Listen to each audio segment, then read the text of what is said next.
Nearly got distracted. Nearly got distracted, but we got here at 4 o'clock. Get stuck on my phone, it's a problem. It is 4 o'clock. It is Sunday the 23rd of August. Welcome to the Sunday Sesh Podcast. I think I remembered to hit record this time. Had an absolute debacle last week. Forgot to record the show, so that was really good for doing all the socials later. Glorious day out there. Spring is on the way, well and truly. Winter can fuck right off. Hope everyone's well. How are you guys? A couple of people in already. Say g'day in the chat. Reckon there's a fair bet I know who they are, but we'll see. Jam-packed show today, I think, because I got absolutely thrown under a bus this week as far as golf goes. So we've got no golf to talk about, gentlemen. I don't know what we're going to fill an hour with, but we'll try and fill it. As always, brought to you by Hopper, drinkhopper.com.au/the Sunday Sesh for 15% off your alcohol replacement beverages. And the golf talk brought to you by DBG Gloves, dbggloves.com for tour-level gloves at a fraction of the price. Absolutely kicking goals, DBG. Loving the partnership there. How are you, Steve Leary? He's in, licking his wounds after yesterday. That's right, the hat is back. Fozzball forever. It was never in doubt. We went into a little bit of a hibernation, but we're back. We're better than ever, and we absolutely put the Knights to the sword. We will talk about the lack of golf. We'll talk about me destroying a bunch of 11-year-olds at a birthday party. We'll talk about 300 days off the piss, and we'll talk about the footy. I reckon that's about it. We're here to watch the Roosters and the Tigers. Could we see our first 100-point game? That's the question I've got. Or are the Roosters going to do what the Roosters do and not go real good against the teams they should flog? I'm going to go the Roosters 56-0. Leary, what do you reckon?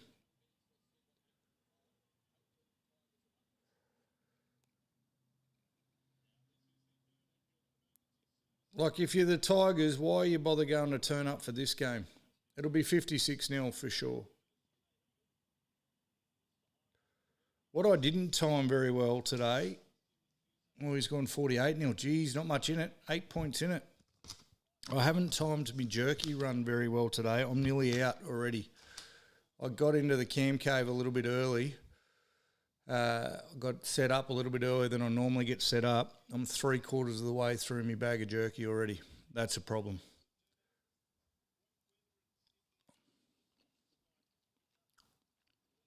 Dry weather footy too. Tigers could be in all sorts here.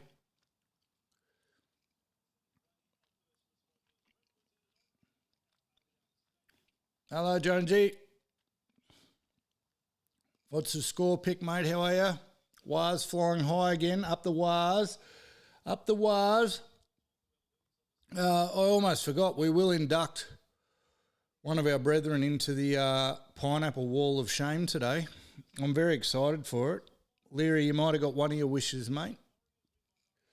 But there's been another pineapple fall during the week, and I've got a nice juicy spot on the wall behind me for it.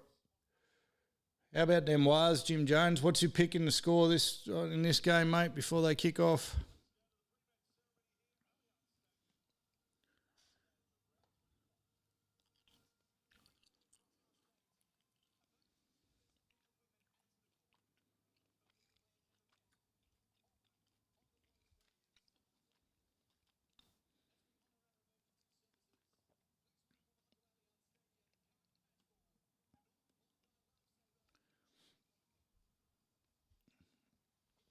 I wonder if I set that to ultra low. A bit of a lag. What are we, we're doing first responders today, are we?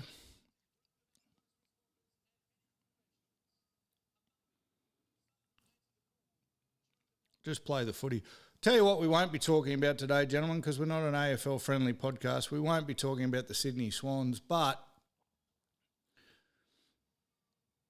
no, we just won't talk about it. Let's not talk about it. Safer it stays that way. See, I've grown. I was about to dig myself a hole 3 minutes in. Come on, get the footy going.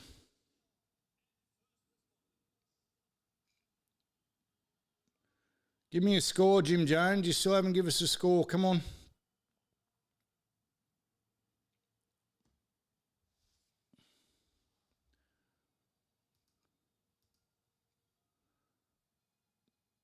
Yeah, no, it's on low.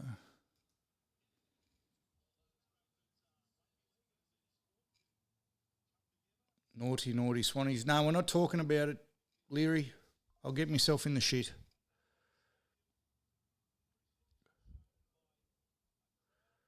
Actually, here's what I'll say. Apart from the Storm and the Dogs getting done salary cap cheating and losing all their points, did that happen mid-season? Oh, you reckon the Tigers are going to score some points, Jonesy? Where does that come from? I got them to nothing. I was trying to think of a bigger way to fuck up a premiership. Has it ever happened in the past? They're almost certain to make the grand final. They're almost certainties to win the comp. They were the Swans. Apart from when the Storm got done, but that was in the off-season. The Dogs got done during the season, didn't they? Has there ever been a better way to completely fuck your first chance or genuine chance at a premiership in a long time? Don't know, haven't seen it. And how filthy would you be? Wires are at the top of the table, baby. Wires are at the top of the table, baby. Jim Jones' ass.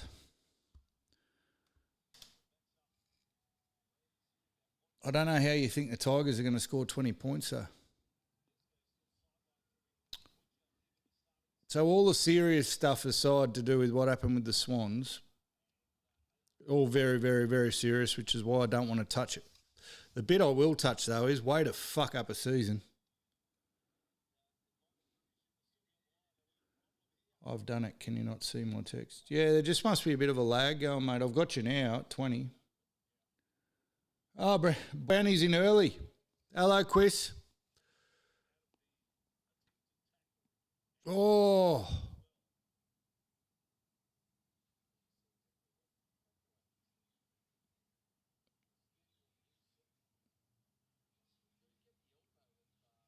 What's happened there? What's happened there? He'll be Cat 1 too. That'll be the end of him. He'll be gone. Twiley gone early. It's not looking good for the Tigers. All right, Quist Brown, you're a bit of a history buff, mate. Find me a bigger fuck up, better way. Who? You say I'm a new person every week. He's in early. No footy today, Quisso. Has anyone fucked up a premiership harder than what the Swans have? That's what I want to know. Maybe not. All right, it's been a very... here's what we're going to do. I'm going to rattle off a bit of shit. What about the All Blacks' famous win over the world champion Springboks?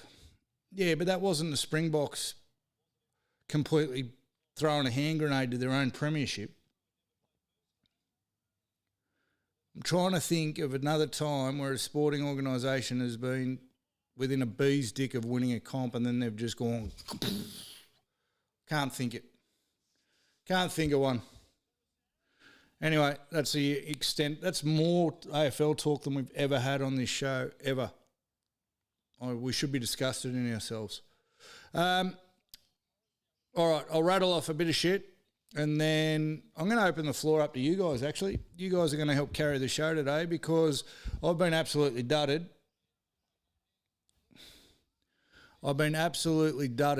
Dudded by an 11-year-old girl's birthday party, which has meant no golf this weekend, no golf this week.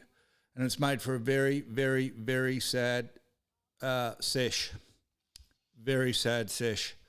But the medal that I'm proudly displaying is my participation medal that I won I won. They're even handing out participation trophies to adults now because the theme of today's birthday party was the Olympics. We were down at an athletics track and they ran an athletics competition amongst each other. 11-year-old girls, very competitive, very bitchy. And I don't care what you say. One for the boys today. There's one for the boys. They can watch this back on repeat. You tell me boys are grots. I watched 11-year-old girls roll around in dog shit and think it was the funniest thing ever. I nearly vomited from the smell.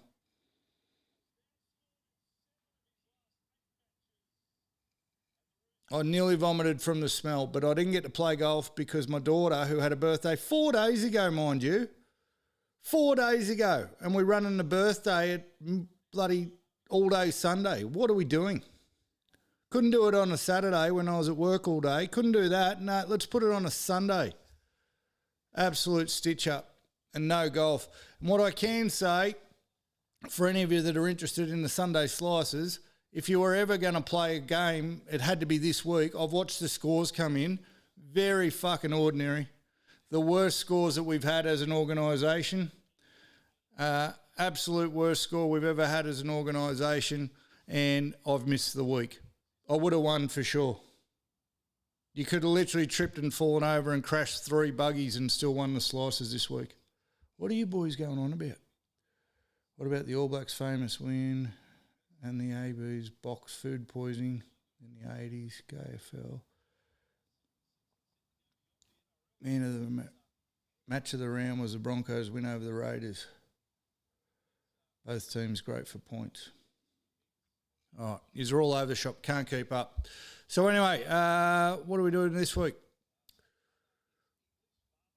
Roosters already in. 300 days off the piss week, gentlemen. 300 days, unbelievable scenes. That's almost a year for those keeping score at home. I put a post up about it, and all you 3 gentlemen in the chat at the moment were kind enough to send some beautiful messages. Really appreciate it. Love the support.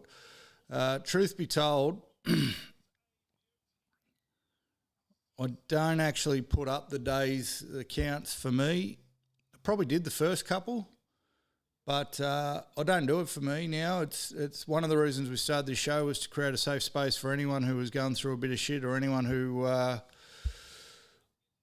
wanted to get away from the grog to be able to still do their normal Sunday activities without the pressure of having a drink. That's how this whole thing started, as a distraction for me. So now whenever I mention it, it's more about making other people feel safe and giving them a bit of it's okay, mate, to celebrate your wins if you are, because it's still at a point where people think you're doing it for ego or pats on the back. I don't post that I'm 300 days sober. I'm not talking about it now for pats on the back, even though I really do appreciate the messages from everyone. And it's important those messages keep coming because it might just make someone else feel safe enough to give it a go at some point. Biggest learnings? Well, I sort of wrote in the social post. A couple of things have happened. One, I've stopped counting, which is very ironic, saying I put a post up saying 300 days, but I had to go back and have a look to actually work out where I was up to. I knew I was coming close, but didn't really have a clue because at the start I was counting every second, every minute, every hour, every day, and I could tell you almost as a joke down to the second how long it had been since I had a drink. It's been quite a while now since, and I was using an app to do it. I was using the Reframe app. Anyone who's wanting to go on a journey like mine, that's a great app for helping you track what you're doing, and there's a bit of support in there. There's a few groups you can get involved with and talk to. There's a bit of coaching. There's all sorts of stuff. But one of the things it does is it counts every second that you're off the grog. So definitely for the first 6 months, I was counting every single day, every single minute.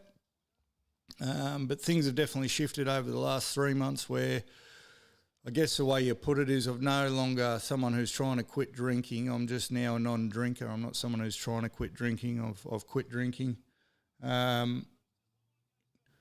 And I'm now just a non-drinker. So, and that's pretty, once you get to the point where you're not counting and you don't know, I think that's the evidence. Yeah, there is a bit of a delay going, Jim Jones. Chris, I'll get to your question in a sec. But the other thing I've noticed is, and probably to answer Chris Brown's question, what do you think has changed the most about you, the journey, etc.? Do I think? I can't stop thinking. That was one thing grog was good for. It used to stop me thinking. But it was only the other day when I realised we'd done 300 and I'm like, shit, what have I learned? Probably one thing which may help people or may hinder people. I don't want to scare people off. It is, but all the excuses I used to have for drinking, because like my missus has been trying to get me to stop drinking almost since I've known her. And, many people have been telling me for a long time that grog probably not my friend. I've been causing trouble on the piss since I was 14 years old. So whether it was in the footy days, I was always the first one to get thrown out of a pub, fighting, carrying on. I'm always the first one to come home injured from doing something stupid on the piss. All the fun stuff. But all the excuses I used to use to keep drinking, and even though everyone had told me to stop, which was, stress of life, stress of work, stress of home, needed to sleep was a big one. I blamed my sleep for a long time. If I don't drink, I'll be a basket case, all those sorts of things. One, the amount I was drinking turned me into a basket case, so that was a little bit counterintuitive. But two, all those problems still exist, which is a bit that may scare people from or go, why bother? So you go, hang on, I've stopped drinking now. Shouldn't the work stress be gone? Shouldn't the home stress be gone? Shouldn't the stress of life be gone? Well, it's never going to go, which is the reality of life. But what being sober has enabled me to do is have the bandwidth to actually handle it. So what was probably happening is I got a lot of weight on my shoulders. I run a business, so I've got a family. No more than anybody else, but got a lot of weight on my shoulders as a man, as a provider, as the man of the house and all that sort of stuff. And by getting pissed every night, instead of it dealing with it, which is the excuse I was using, all I was doing was burying it, right? All I was doing was hiding from it. All I was doing was trying to do anything I could to avoid actually having to deal with it. So the hardest thing about quitting is those things when you wake up the first morning sober, the first time something bad happens, very easy to pick up a drink and just go back to your same old. And I think a lot of people use the same excuses to not change something in their life. And I'm not even talking about drinking now. I'm just talking about changing something in general. Oh, I can't yet. I'll wait until this is good before I do this, or I'll wait until this happens before I do this. I'll wait for X before I do Y. Not going to change shit. It's not going to change shit. And I consider myself a reasonably intelligent individual, so to even think that life's problems would disappear by quitting grog was a little bit naive and a little bit moronic, to be honest. But I probably didn't expect it to change. It was just the excuses I was using. So what I've found since is that life's troubles haven't gone away, nothing has, but you actually have the capacity and the bandwidth to deal with it, and that's the most important thing, because you never know. Like, listen, I've been to 3 funerals this year already. I've had, there's some bad news going on in the Sesh household at the moment that had forced a bloke to drink. There's plenty going on. Business is always business. There's always pressure with staff. There's always pressure with profit and losses. There's always everything else going on. And the family's always the family. So I think that's the biggest reflection on 300 days is I've spent the best part of 20 years, probably 25, 30 years coming up with excuses to keep drinking. All those excuses are still there. But now they don't hurt anywhere near as much as they do after 4 bottles of Chardonnay and trying to get up and go to work the next day. So I don't know. I hope that might answer some of your question, Quisso. One thing I have, it's an interesting thing. I only got pointed out to me probably last week where it really hit home is I've always considered myself like fairly undisciplined, like very impulsive, fairly undisciplined. I'm very, very good at starting things. Very good at starting things, horrible at finishing them. And when I got diagnosed with ADHD a couple of years ago, that sort of explained a lot of it. And I probably, explain too much of it, so I even use that as a bit of an excuse to just be the way I am. But it only got pointed out to me the other day that I've gone 300 days without touching a fucking drink. So I've started something. Bloody hard, and I've been disciplined as hell. So it's kind of, I've hurt myself. I've shot myself in the foot, because now I can't say that's just me, I'm just not disciplined. Because clearly when you want to be, when you have a goal that's worth achieving, or the pain gets too great that you have to achieve it, you can do it. So I probably robbed myself of a bit of an excuse there, which is a bit disappointing, because it was one of my favourite excuses. So a bit of a change in perspective in just the last couple of weeks is if I just treat it like, pick anything, right? Paperwork at work, one of the worst things in my life. I hate it. I hate paperwork, but the business runs on it, right? I'm a great salesperson. Right, you want your house sold, I'm the person to sell it. You want someone to run your administration and do the secretarial duties, worst person in the world. But because I hate it. Now, part of me used to say I couldn't do it. I'd blame the ADHD and all that sort of stuff, and I'd go, oh, you can't do it. Well, just in the last 2 weeks, I've gone, well, why don't I just treat it like giving up the piss? Just fucking do it. Because when it comes down to it, all I've done with the piss is just fucking do it. Unbelievable. Potsy, since I got off at Cam, I feel there's a lot more clarity around my decision-making. Yeah, 100%. I don't make any emotional decisions anymore. That's something, Potsy. Yeah, well done. Good call. I can sit in stress longer without having to do something about it.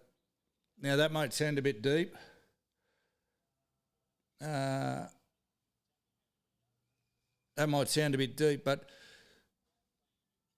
being impulsive and an emotional guy, naturally, if a problem arose, I'd have to fix it straight away.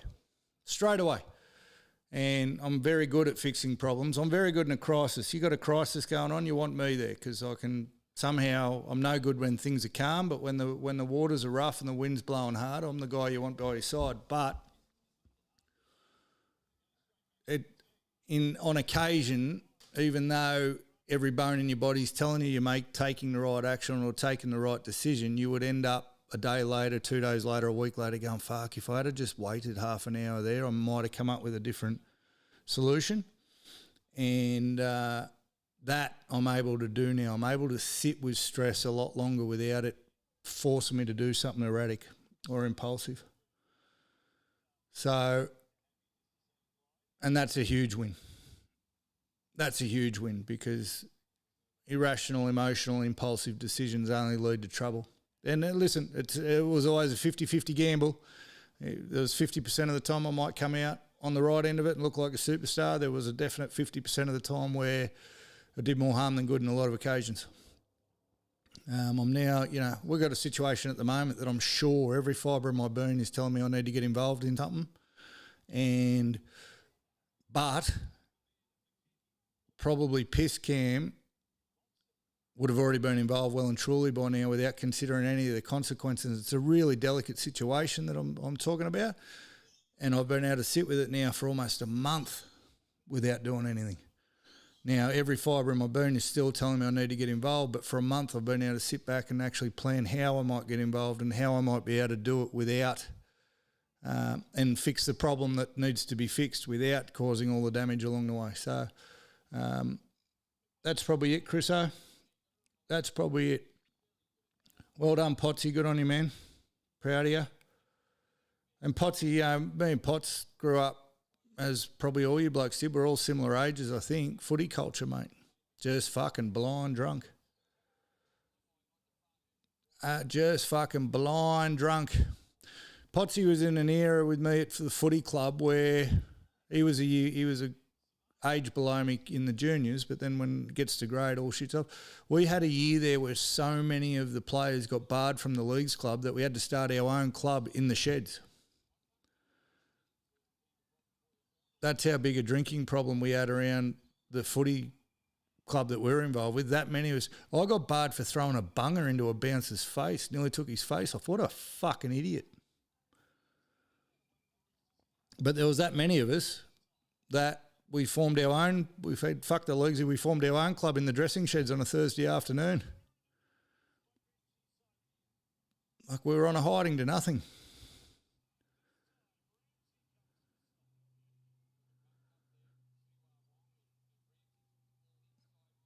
The method of the modern man. We got Philosopher Quiz with us today.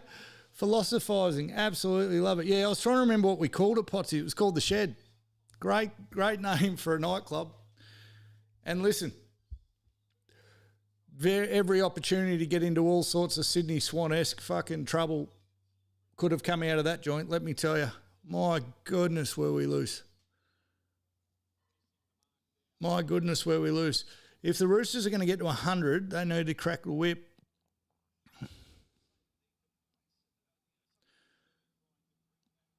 So I got stitched up, no golf game to talk about.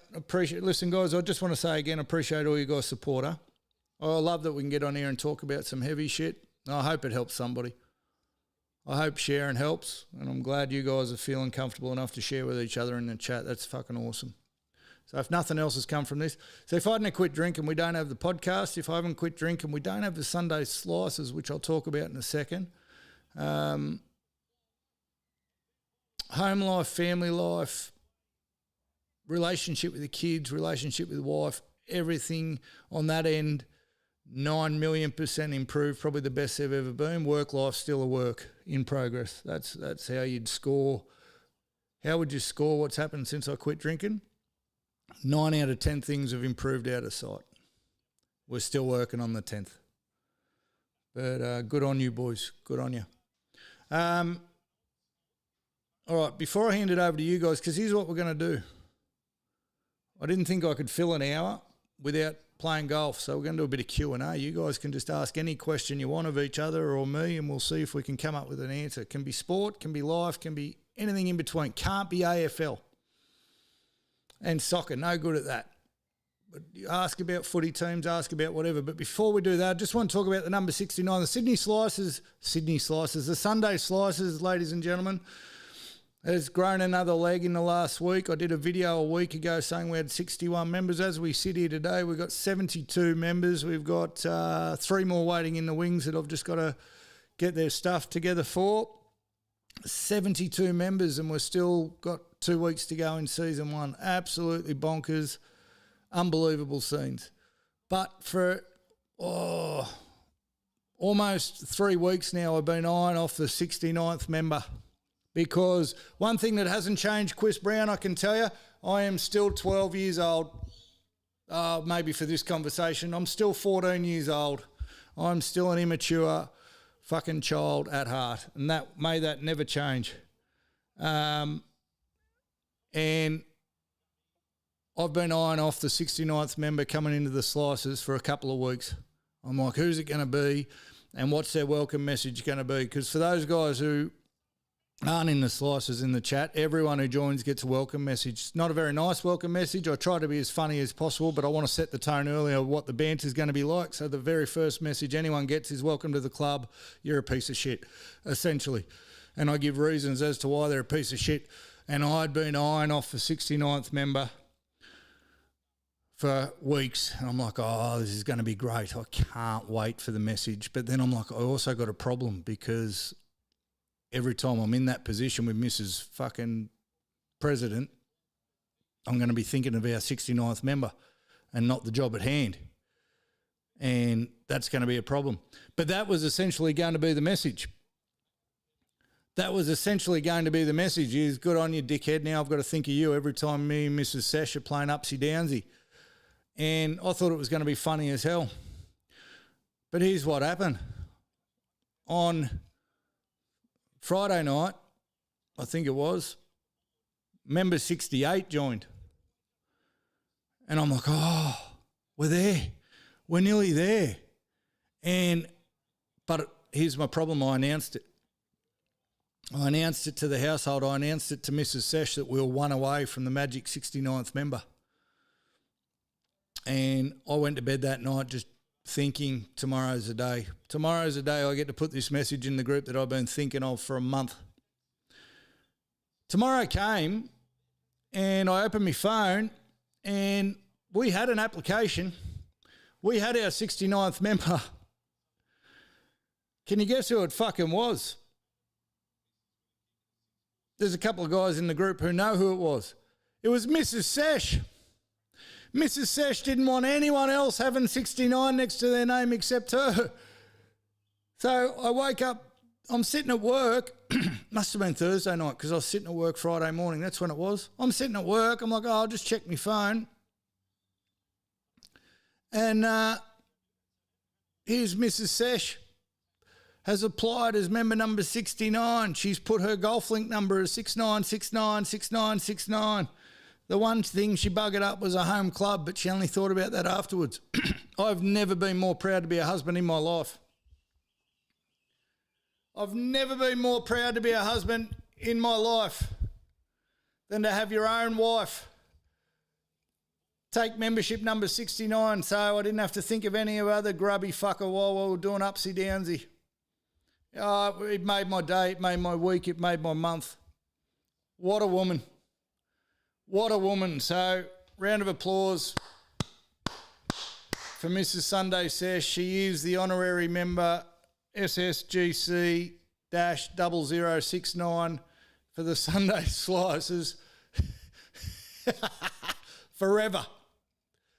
Forever. And it's very funny because I put it in the group. I gave her a welcome message. And I don't think anyone knew how to take it because they haven't worked me out, or people are probably like you guys are sitting there right now going, is he really talking about his wife this way? Yes, I am. She's down for it. We have a great relationship like that. The banter is strong in that one. I mean, who does that? Who does that? The only thing she had the shits about was apparently she did it the minute I told her that we had our 68th member, and I didn't catch it the night before. She was waiting for me to catch it on the night. But I didn't. But I think it was better. I think it was better being at work, opening my phone and going, what the fuck is this? Now, I had a heap of questions because I don't know where she got the application form from. That was my first question. I'm like, how did she even get the form? So she's done some digging. She's worked hard for that number 69. And I don't care how old you are, Tigers are in. Again. I don't know. How old are you, Jim Jones? If you don't mind me asking. And whose name are you after? Oh, what's my real name? Is that one of the questions? Q&A. My real name's Cam. Cameron, if you're my mother. My real name's Cam, Jim Jones.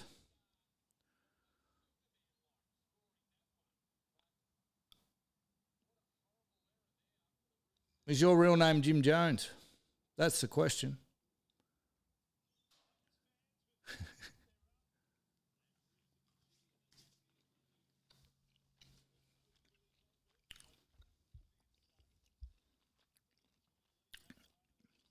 While we wait for Quissy to answer that question, I'll answer one of Quissy's. Dazza was in the comment section on YouTube last night saying how Fozzball had saved his Cowboys or something, so I was expecting, and how they'd killed O'Leary, still calling him O'Leary. I was expecting him to show up today. He hasn't showed up.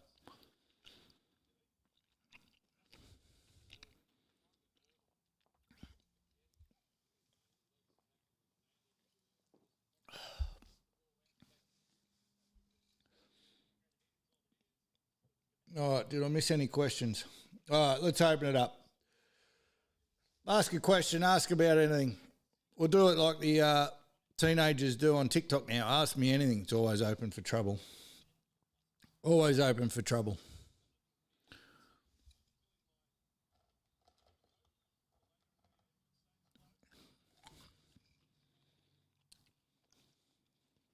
He's never played a game. He's still, yeah.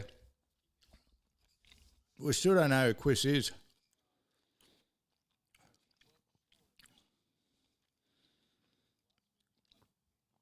He's absolutely kidding himself. Leary.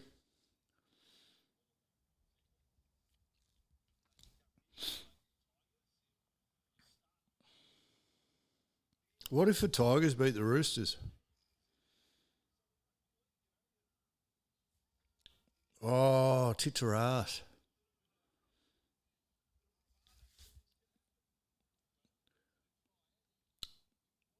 This is very unswans with bloody swans, mate. I've got the swans in the background. You're asking a question about tits or ass. I am 100% down the middle. 50-50, I reckon.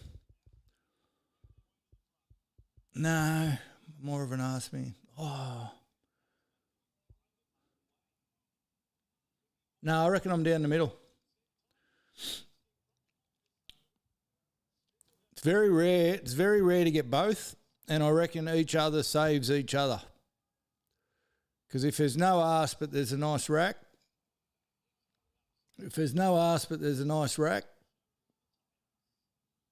crisis averted, and vice versa.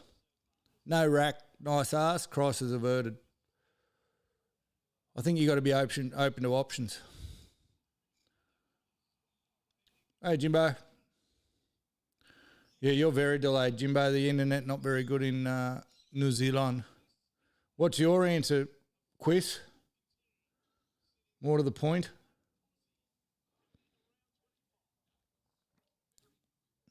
Can tell you, while I got a participation medal today at the birthday Olympics, I did crush them in the javelin. I can tell you the parents got the shock of their life when my wife sent out the events list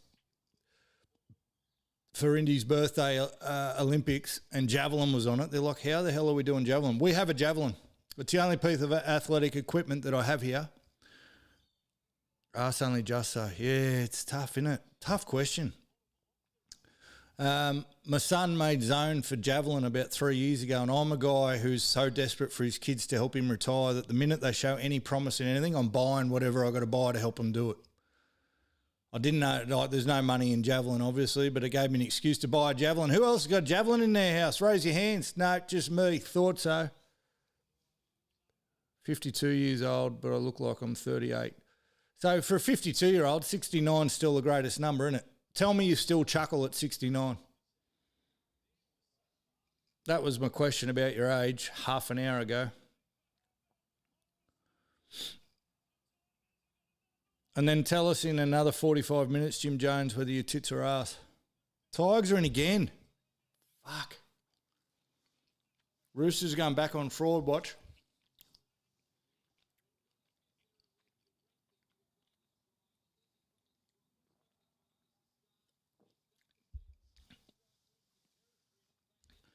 All right, while you guys think of something to ask, it's about time.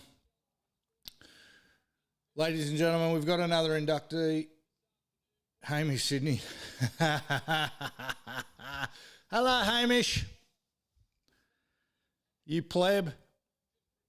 You've missed all the good stuff already. Actually, no, you got here for the best bit. On the wall behind me, gentlemen, for those who don't know, you'll see a couple of $50 notes, a couple of pineapples. On the wall behind me is the pineapple wall of shame.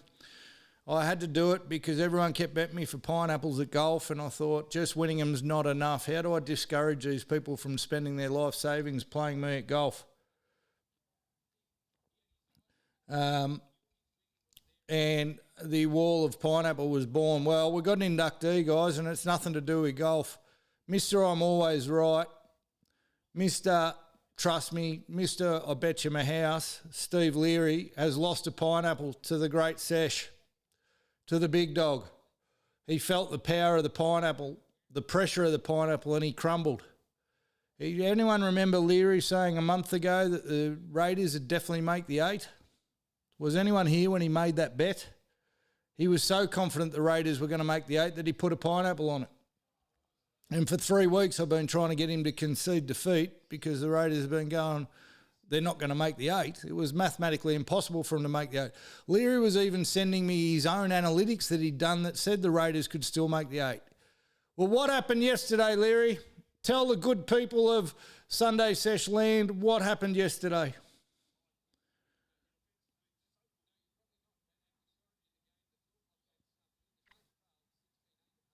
Did the milk win or lose? for those listening at home, the Milk lost.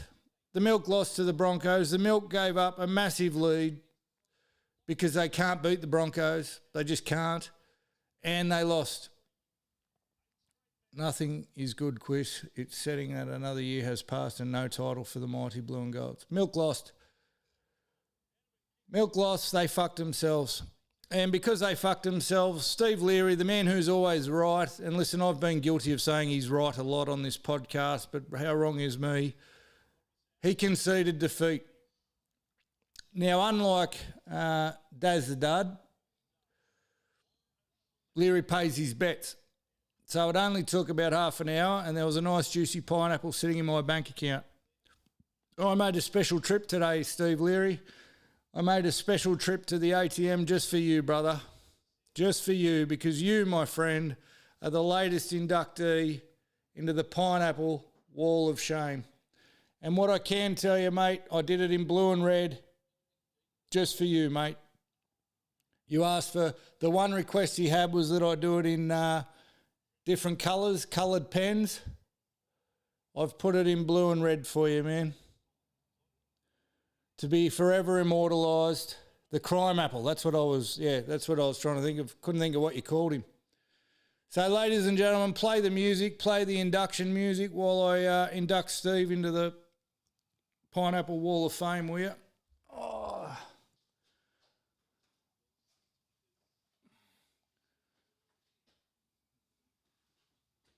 Should we go down the end or should we go here?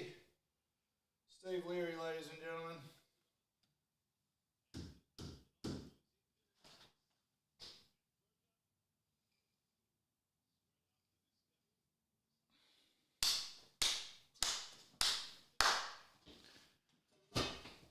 Oh, it's a beautiful wall. It's a beautiful day. It's a beautiful wall. Hey, Hamish, how are you, mate? How good were Parramatta? They were good, good team. Nice of your coach to blame the referees again. That was a good look for you. We're doing Q&A, Hamish. There wasn't a lot of golf talk, mate, so we've had to we're just any question, any topic. We've already had tits and ass. Are you a tits or an ass, man? That was the first intelligent question by Chris Brown. Good on you, mate. Way to lower the... we just lost all our sponsors. Thanks for that.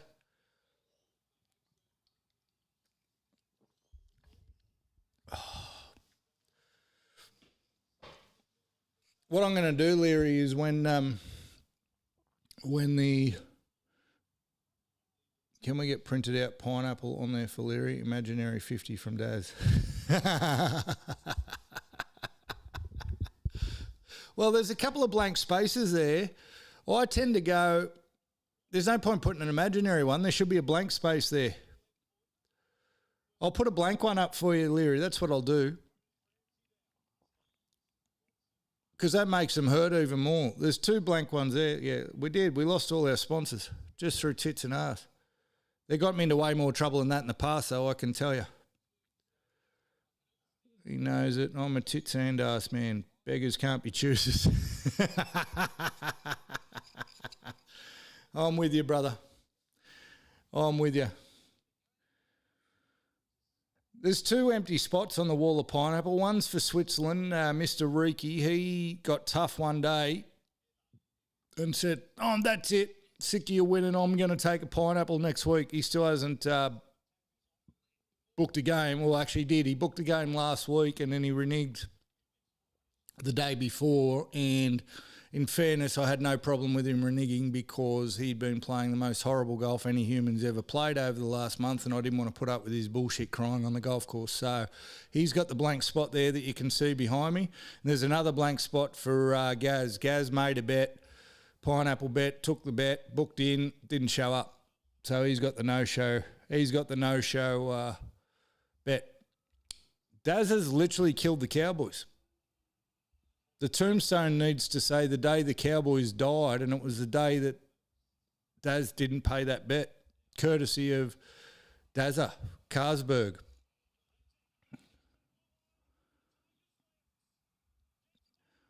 I don't think you can be too disappointed, Hamish, with not beating the Finns. You weren't supposed to beat them.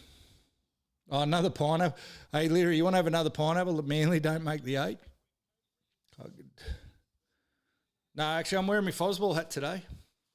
So my own daughter, you guys saw my tips video, my own daughter didn't tip me in. And you know what? She's into me. She reckons she did. There's a bit of controversy. She goes, I tipped him. I'm like, you didn't tip him, darling. You didn't tip him. 100% the universe is watching the potty.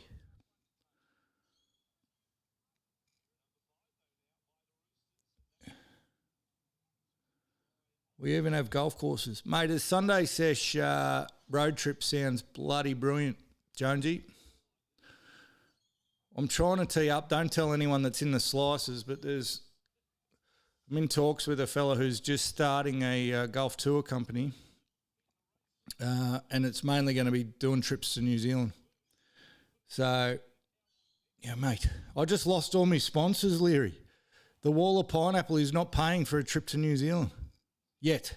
What I was going to say is, when the Wall of Pineapple gets enough to buy the new driver that I'm been eyeing off, and we're still about $600 short, mind you, I'm going to buy the driver. I'm going to get everyone's names. Here's what I'm going to do. I'm going to get everyone's names who's contributed to the Wall of Pineapple engraved on the shaft.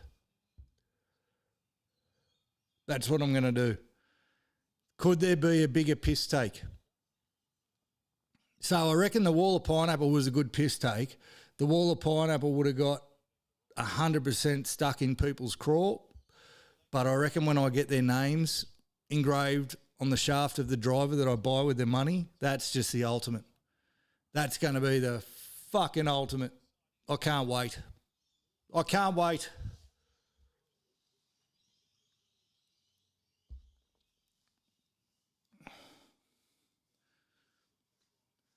I got a question for everyone in the Q&A. How the fuck are the Tigers winning this game? All right, let's do this. Your questions have been pretty boring so far. If you think of one, I'll ask a question. Who's the first coach sacked next year? Well, who's the first coach? Which coaches from, I'll ask a better question. Which coaches currently coaching don't make it to the start of the season next year?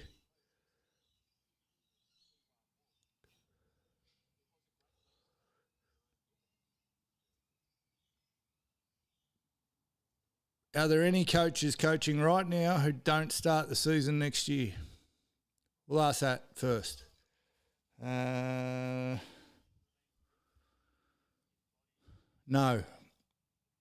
You reckon Madge? Madge has had more backing from the board. Madge has had more backing from the board than anyone's ever had ever. And that's normally a kiss of death, but they've been adamant.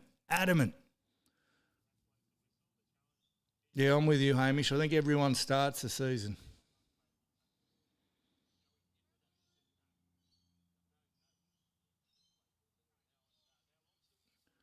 Here's another question. Why the fuck did Parramatta buy Jerome Luai instead of just upgrading Ronnie Volkman? Answer me that. Answer me that.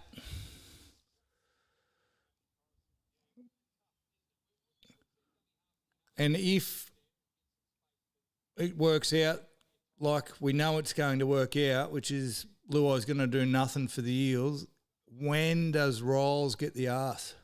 Or do they not give him the arse because next year's his last year anyway? Will they sack him after round 5? Jerome Luai, the most overrated. I can't agree with. All right, let's do. Big Mal won't see the season out. Will Mal's coaching career last longer than his political career? Yeah, Reece Walsh is a harsh call for most overrated. Luai, 100%. Who else is the most overrated?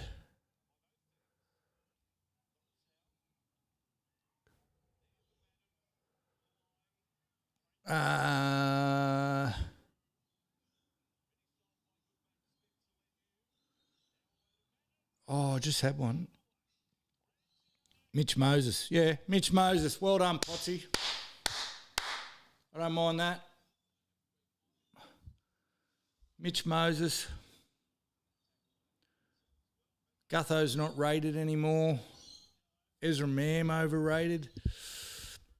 Oh, you can see what he can do, though. Who's your pick, Quisso?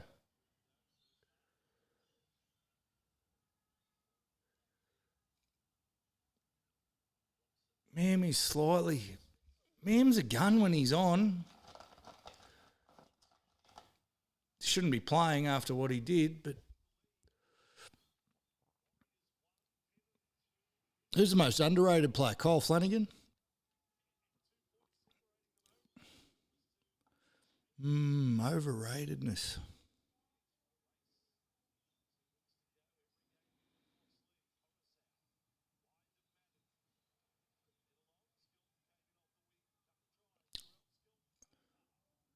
Moses, yeah. Hey, mate, he's a New South Wales 5'8". Don't bag Moses. Underrated Terrell May, you reckon, Leary, or overrated? How is Reece Walsh the most overrated player?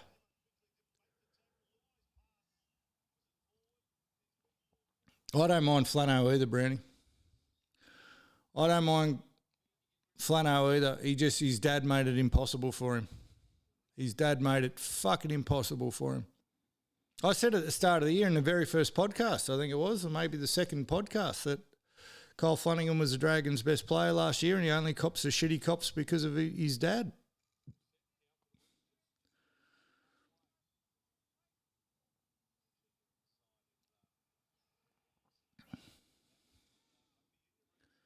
Coach of the Year 2026, Andrew Webster.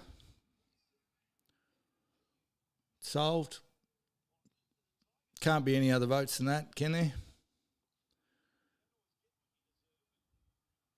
Has to be Andrew Webster by a mile.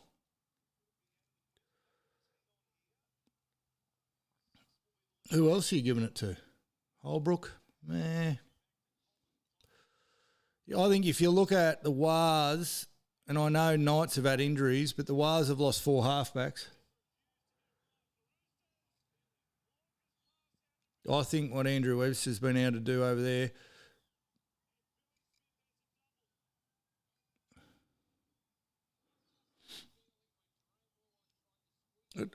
And listen, I wouldn't be putting Holbrook up for any awards after what they dished up against Manly yesterday. I think why do you reckon the quality of the footy's been so shit this year? There's a deeper question that we can't really answer in 4 words or less. But I was trying to explain it to someone who's not really a footy head the other day. And he said, I watched the footy last year, but this year I just can't seem to watch it. And subconsciously what he's doing without realising it is he's realising the quality of the footy is so poor and he's switching it off, which I've been doing.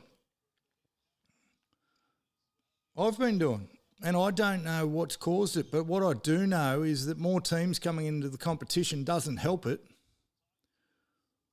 Like we've gone from last year having one of the greatest competitions that we've ever had.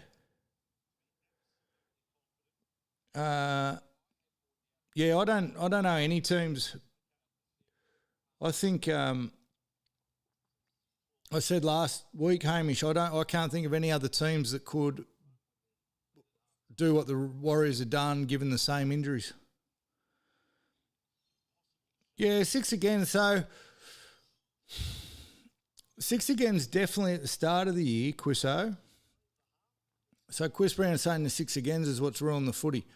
The 6 agains came, and then it took a bit longer than normal for the NRL to change one of their stupid decisions, but then they went. And I heard a take at the start of or early on from another guy, NRL Soapbox, who threw out the idea that there were teams that adapted to the 6 again were really well at the start of the year and there were teams that didn't, and then they stopped the rule essentially and went back to old footy. So the teams that had adapted to the 6 agains got disadvantaged to the teams that hadn't, who were able to come back. But the skill level, I'm not even talking, like momentum's one thing. The 6 agains and that have fed the momentum in the games, and at the moment there's no way of stopping momentum. But I'm talking about bad footy. Like, it's a bit rich for a guy sitting in his garage, I understand, to criticise people who are playing in the NRL. They're clearly fucking good footballers, so let's not get it twisted. But, like someone mentioned Ezra Mam earlier about being the most overrated. He can't pass the fucking ball. Like we got Ponga getting in trouble because he doesn't know how to tackle. I feel like the skill level, and then you've got other shit where, like in the last game with the Sharks, Sione Katoa scoring one of the most bullshit tries we've ever seen. If anything, Winger's skill level has gone through the roof and everyone else has dropped. There you go. There's the take. Took a while, but we got there. The Wingers are the only ones improving in rugby league. Yes.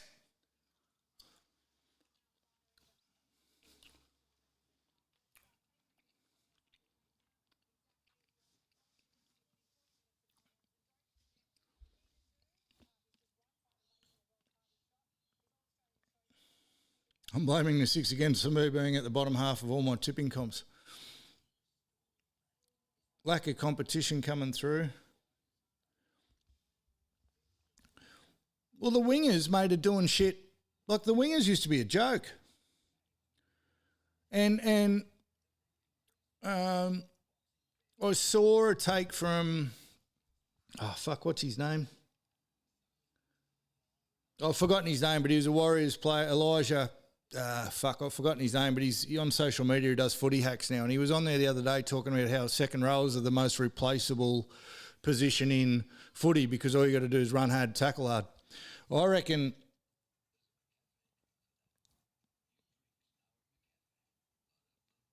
wingers used to be the butt of everyone's jokes. We used to hate wingers. Muzzle was a winger. He's not on here.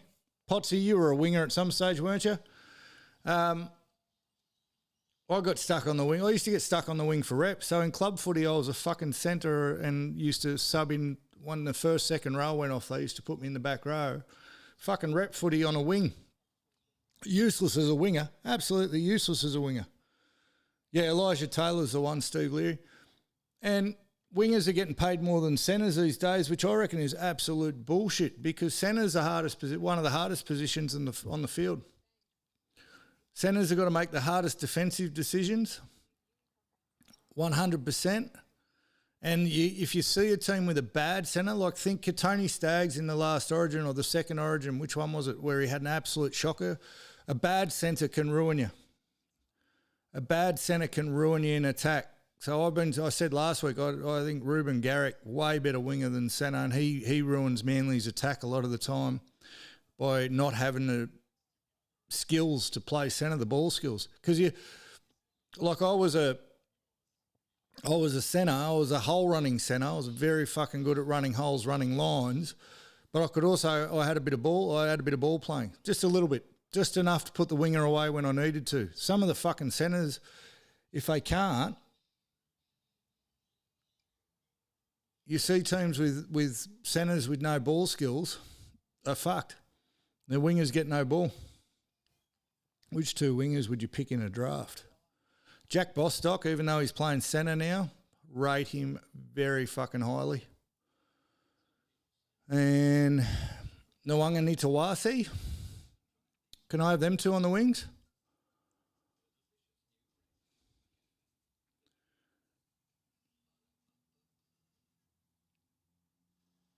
I'd have...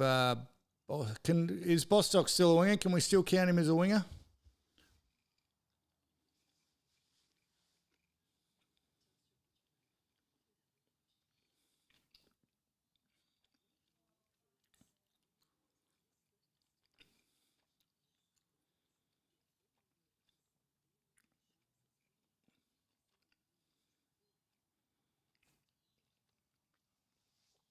I rate Jack Bostock very highly.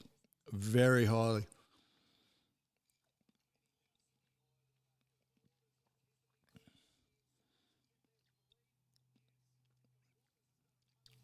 At the risk of getting cancelled, I rate his sister very highly too. Like Marju.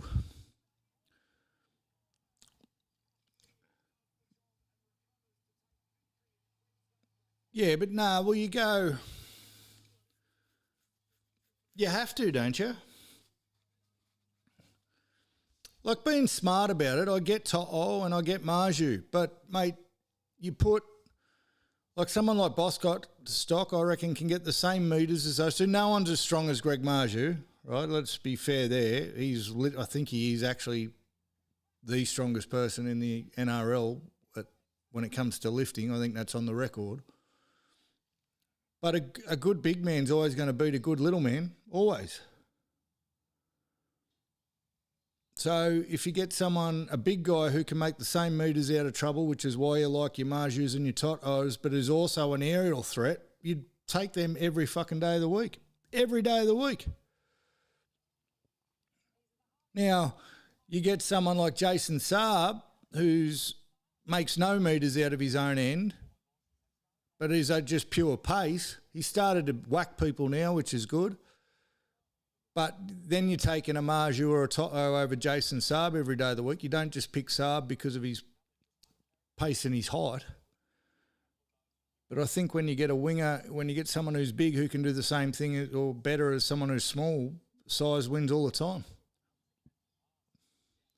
Brownie's getting upset because he was a short bloke himself, just snapping people's knees in half. Don't get upset, mate. You weren't a winger. Who will coach Queensland next season? I might fucking coach Queensland next season. You know who should coach Queensland next season? Laurie Daly.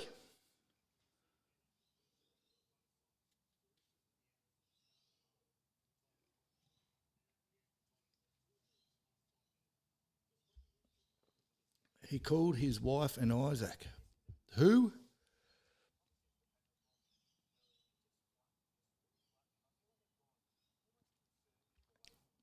I don't understand you. He called his wife and Isaac, Quissy. Darius will coach Queensland. No one wants a bar of it.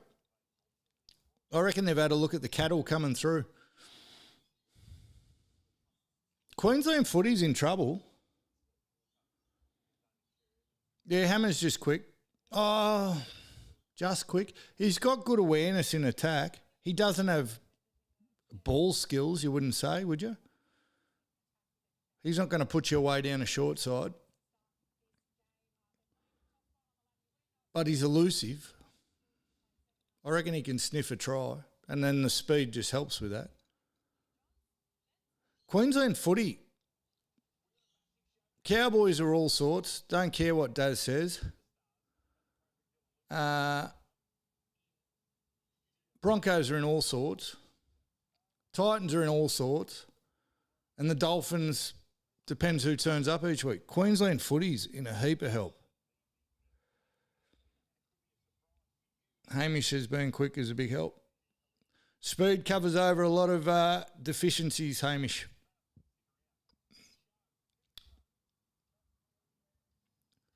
Running speed, I mean.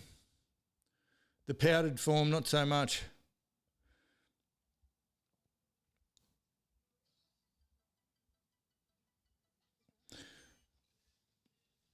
Here's a question for you: who are the dumbest sign? Who are the? See, all my questions aren't black and white. All coaches that are coaching now off the table. Who would you want to be coach if you're starting a side? All coaches that are coaching now are off the table.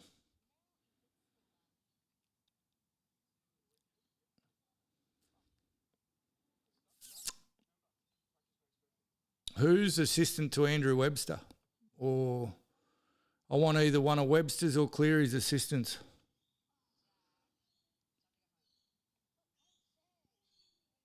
Hello, Caden. See, Caden knows my name. Hello, Caden.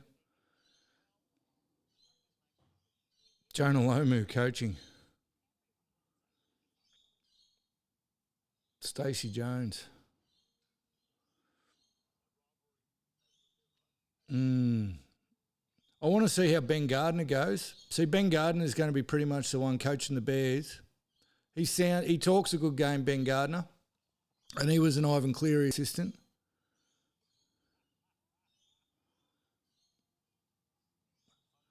Hamish of Sex Life is pretty quick, mate. I've produced 3 children in under 30 seconds, I reckon. Total.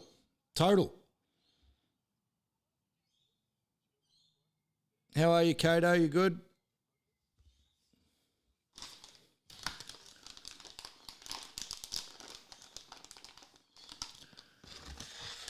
Ivan Cleary is the best coach in the game currently, followed by Andrew Webster, who learned how to coach under Ivan Cleary. So I reckon that's the food chain you want to be part of.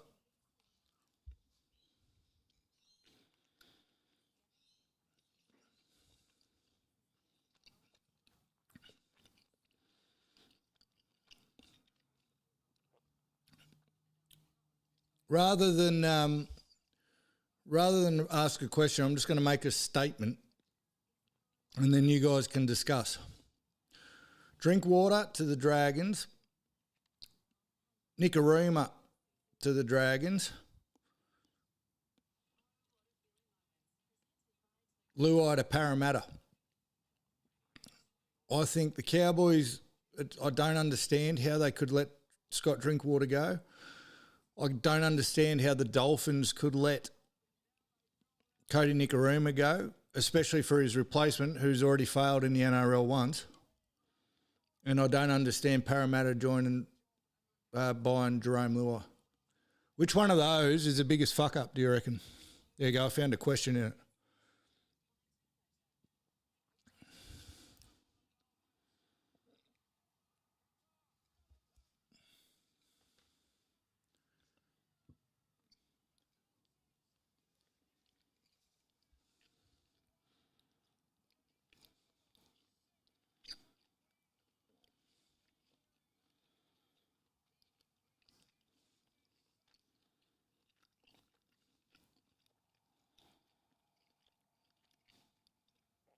Potsy's saying Cowboys letting Drinky go. O'Leary's saying Luai to... See, the thing with Luai to Para is he's leaving a fuck team and going to a fuck team. So that's probably the most understandable out of all of them, Leary.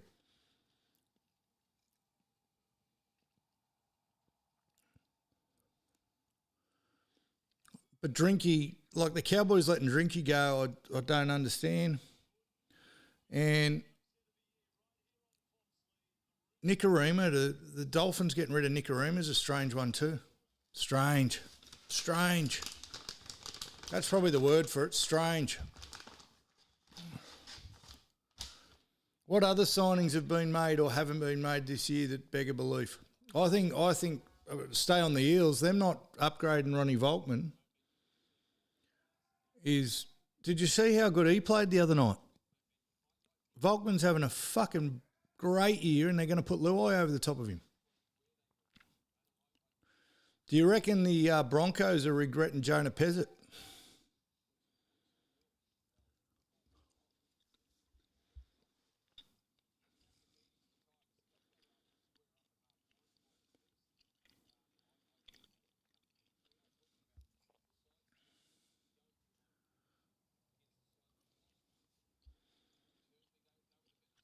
Yeah, I agree, Hamish.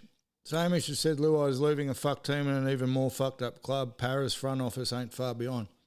So it's almost like for like. The strange part about it is Para haven't learned from the Pezzett experiment. They thought they could bring Pezzett in for a year and he was going to help them. I'd put Pezzett in over fucking Luai, wouldn't you? Brisbane should have some cap space for a decent half.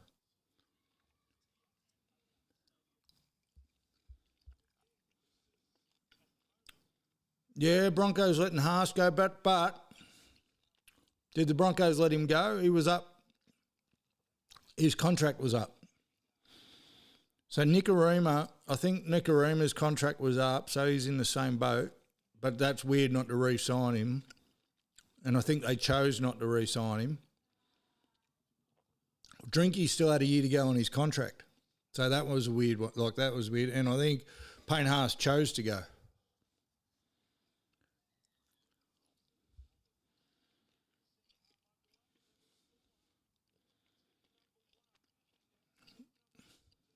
Well, Broncos recruitment fucked. But Cowboys, Titans, Dolphins every second week and the Broncos are all struggling. So is the Q Cup not what it used to be? Oh, there's a question. Is the Q Cup not what it used to be?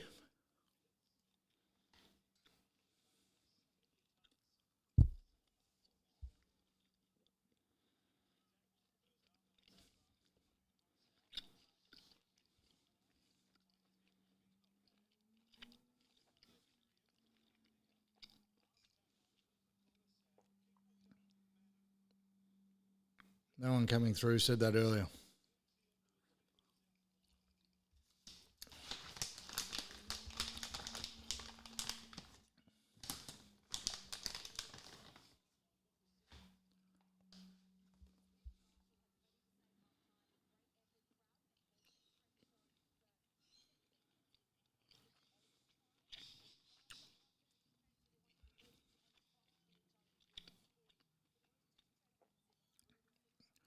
Melbourne poachers, a lot of them. See, one of the things that probably can't be underestimated, which we won't see until a year or two down the track maybe, I'll be keen to get your opinion on this, fellas, is the extended bench this year. So every week now you've got 2 blokes pulled out of New South Wales Cup to sit on the bench, most likely not going to play. So they brought in the extended bench as a tactical thing and as an injury prevention thing and as an injury cover thing. But what happens every week is 2 players who are probably good enough for the NRL, who have been helping their New South Wales Cup sides compete, who have been back in New South Wales Cup developing their skills and providing competition to the people in the first grade side, are getting picked on the bench every week and not playing. And one, so you've got a weakened New South Wales Cup or Q Cup comp. 2, you've got players on the cusp of the NRL who really need the minutes and really need the opportunity to showcase their skills, not getting any footy anywhere. So they're already struggling to get a starting spot. They need their name up in lights, either in the NRL or in Q Cup or New South Wales Cup. They're not getting either. And they're also losing a year's worth of development. So you've got a kid who might be 21, 22, who just needs another year under his belt and some footy under his belt. He's probably going to make it. All of a sudden he's stalled. And I'll liken it to this. Sorry for any school teachers in the chat, or they may agree with me.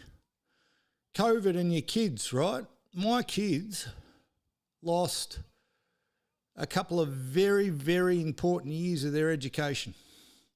And you can say, oh, fucking learn from home and do all that stuff all you want. I think Indy lost,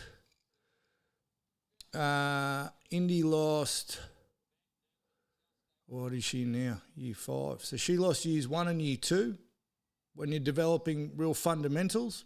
Isaac lost years 4 and year 5, I think it was. And I said at the time, society's not going to feel that burn. Kids lost their HSCs, their HSC year for a couple of years. And I said at the time that society wasn't going to feel that burn for 5, 6, 10, 20 years down the track, when all of a sudden everyone's a fucking moron who can't read and write and their development's been tarnished. So not only do we already have a problem with this talent spread being potentially too thin, we've now stopped the development of those who were closest to making it. Hadn't made it yet, but were the closest. We've pulled the pin on them guys, and all of a sudden the people underneath them are getting more development than the people who were just about to make it. When do we start feeling that? And then we add 3 more teams into the comp. No, but Hamish, I disagree, mate, because part of the process is never sitting on the bench for a year. That was never part of the process. It was never to get so close to the pinnacle to then have the rug pulled out from under you. Never part of the process. And confidence is a thing, right? Confidence is a thing. If you haven't played, listen, I don't care how skilled you are as a golfer, have a year off golf and then go back to hit a golf club and see how long it takes you to get back. And you can train all you want, but until you've seen yourself on the field actually doing it, you never truly have that belief. Don't care what anyone says. So you've got no confidence because you haven't seen yourself play footy for a year and all you've done is sat on the bench. I think it's a huge issue. And it's almost like you could go down a heap of routes. You could go down restriction of trade. Imagine being in a contract year. Right? Your contract's up. You got this year to prove yourself. And that's all you've got. And and you get benched for a year. How's that going for you?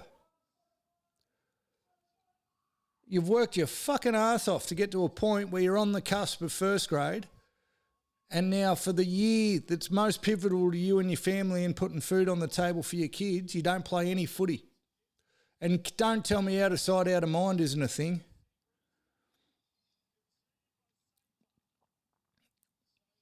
So I think that's a rule they'll change. What are some rules that? Here you go. There's a question out of it. What are some rules you reckon they'll definitely have to change in the off season? Not that you want to change, that they're a very good chance of changing.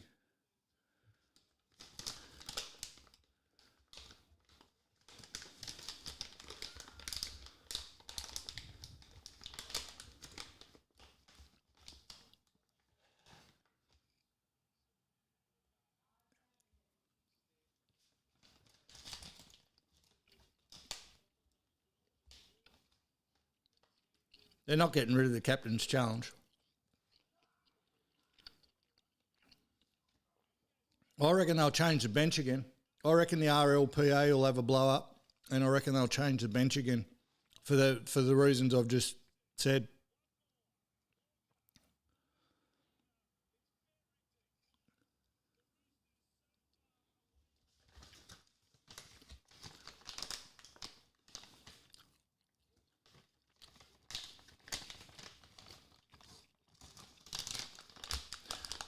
Why do we... Does everyone agree? I think I've asked this before. The refereeing's been worse this year than in a lot of years. Well, the refereeing's always bad, but the bunker's gotten worse and the refs have gotten worse. Agree? Just quickly, agree or disagree?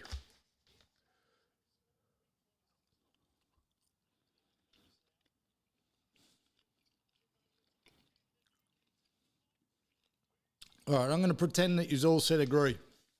There's definitely a lag today. Everyone agrees that the refereeing's worse and the bunker's gotten worse. Then why the fuck should we get rid of the captain's challenge? Because it's the only chance the players have got to maybe stop one of the fuck-ups.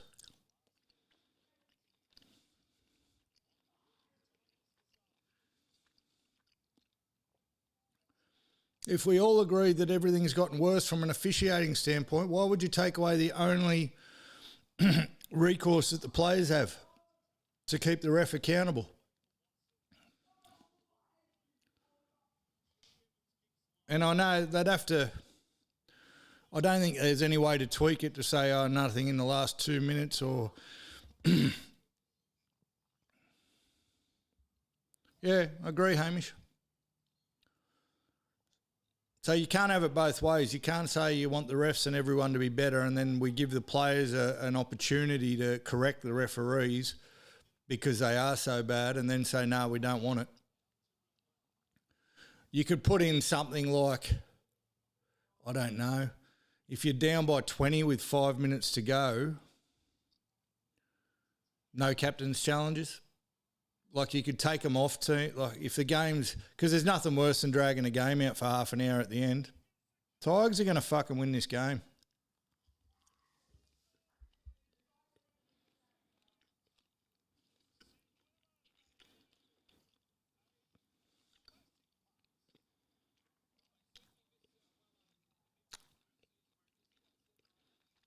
Yeah, but if it's reversing a bad call, Leary, I don't care. I just think if a game's dead, we all agree on a fucking number. If it's 20 points with 5 minutes to go, no captain's challenges, something like that.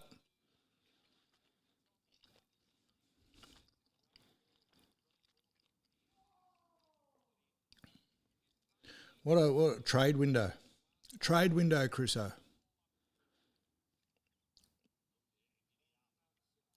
As long as the in-goal refs never come back. So Potsy wanted the in-goal refs back. Hopefully Quisso's kidding with the hydration breaks.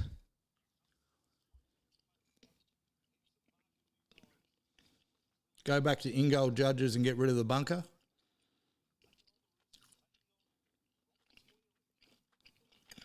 Conference. They'll do conference when we get to 20 teams, I reckon, Leary.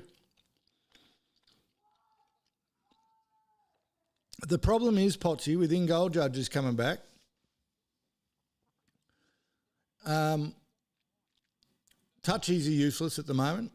Like we're seeing stuff where people's feet are over the line, touchies are letting it go, and we're seeing stuff where people are in and touchies are putting their flag up. So giving them the job of deciding what happened with Isako the other night against Para, what hope have you got? Even the bunker couldn't decipher that. So what are two more idiots in the back of the in-goal going to do?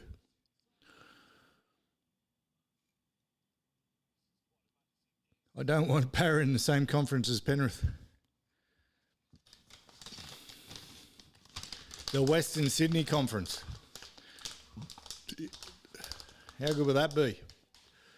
Tigers, Bulldogs, Penrith, Para.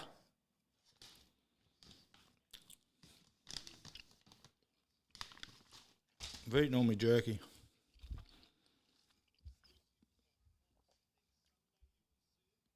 All right, let's have a look here.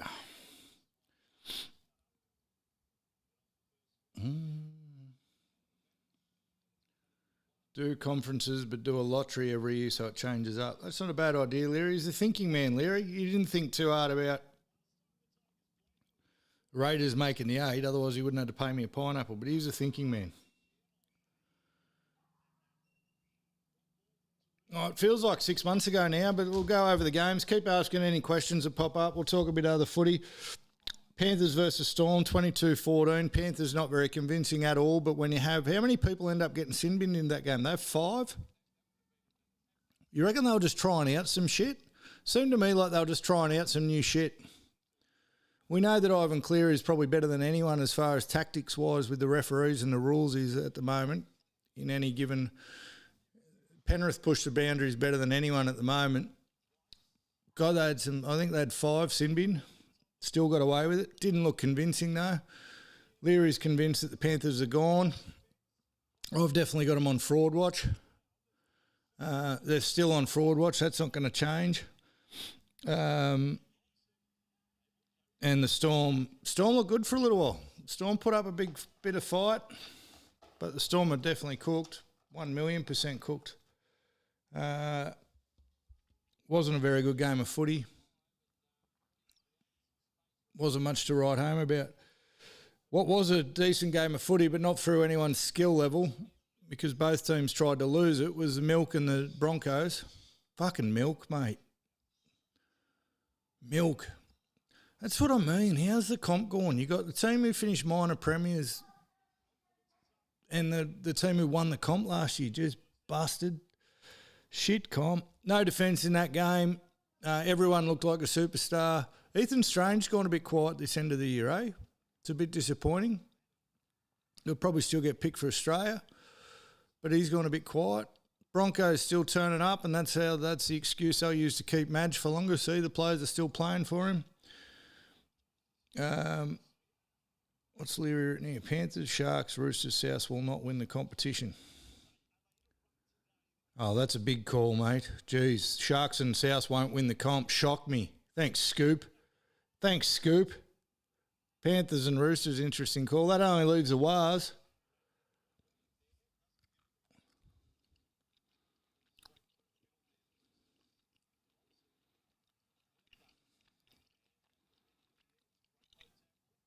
It's an interesting thing to say, but I almost feel like the Raiders don't care enough for long enough.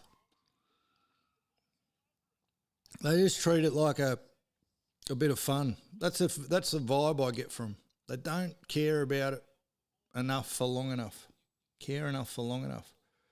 Wars, Dolphins, Knights and Manly. Knights can't win the comp, mate. Dolphins I don't think can win the comp. Wars can definitely win the comp. I'd say Wars, Roosters, I would have said the Roosters before this. Wars, Penrith, GF. Webster v Cleary both playing the exact same game plan. There you go.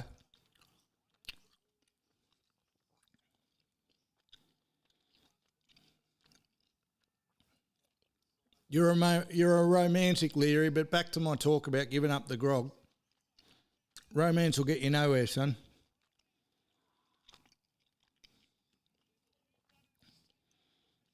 How can the Finns make the GF, Potsy? Come on. You're a better judge than that. Raiders are great for 60 mins. Yeah, sometimes they're only great for 30 mins. Quisso? but they just don't seem to give a shit. As long as they're all getting along, seems like they've got a great vibe down there. Seems like, and I don't know, seems like a great place to play. Like it seems like they all get amongst it. The banter seems like it's off its head down there. Seems like they have a really good time, really good vibe. But that lends itself to complacency. Oh, we're having a good time, so who gives a shit? That's the vibe I get from them.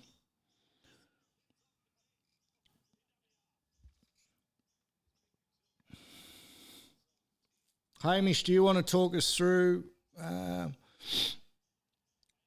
Eels Dolphins, mate? Go for it. Show's yours. Asking for a friend.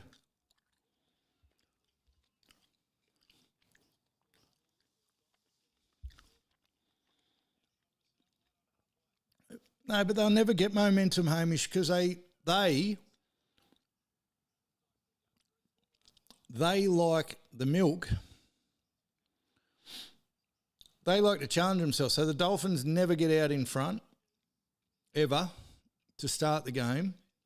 So they only care when the game's already lost. But the problem is you do that against the good teams, they won't let you back in. They can't give Penrith a head start. They can't give the Waz a head start. They'll never get momentum because they're so up and down. They can't sustain it. They can't sustain the pressure.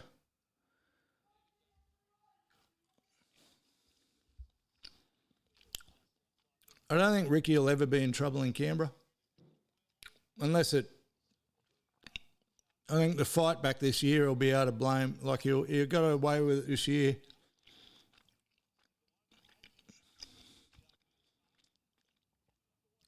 He'll get away with it this year for saying, blooding a new halfback and a few new combinations. But if they don't progress next year or get back up to where they should have been this year, maybe they start asking questions. Then you start running out of coaches. Back to our coaching question before. So if Madge is in trouble,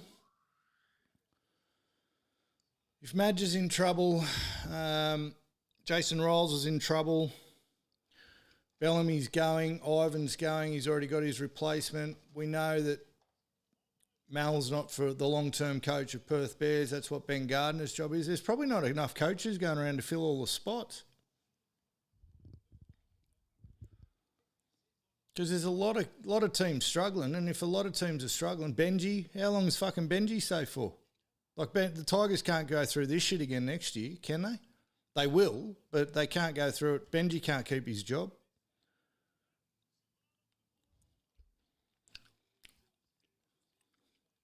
No, don't bring back Des. Fuck.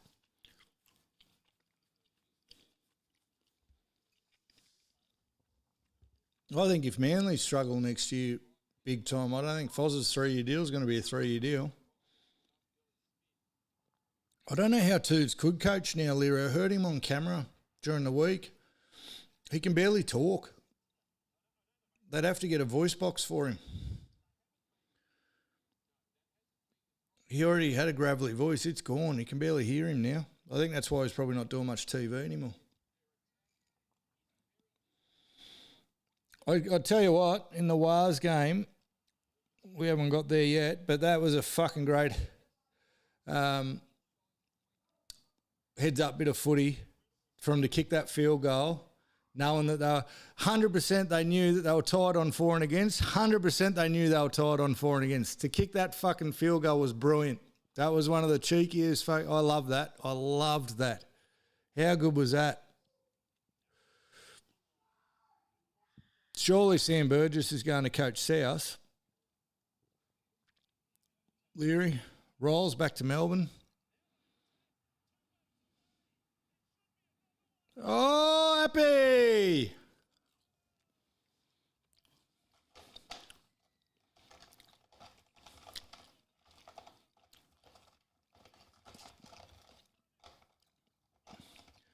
I'll tell you what's funny, gentlemen.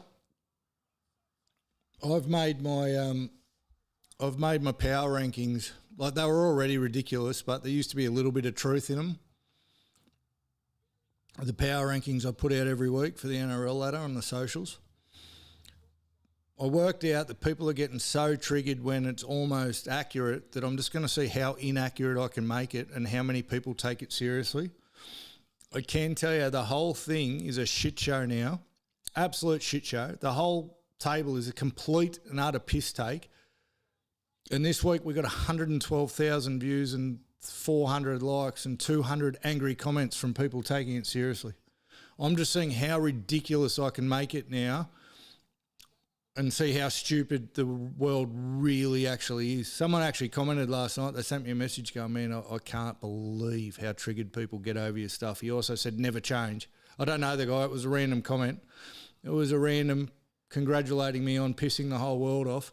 But guess who's going to be winning the comp in tomorrow's power rankings, people? I'll give you a couple of guesses. We're just going to see how far we can take it before someone realises I'm joking. Fuck me.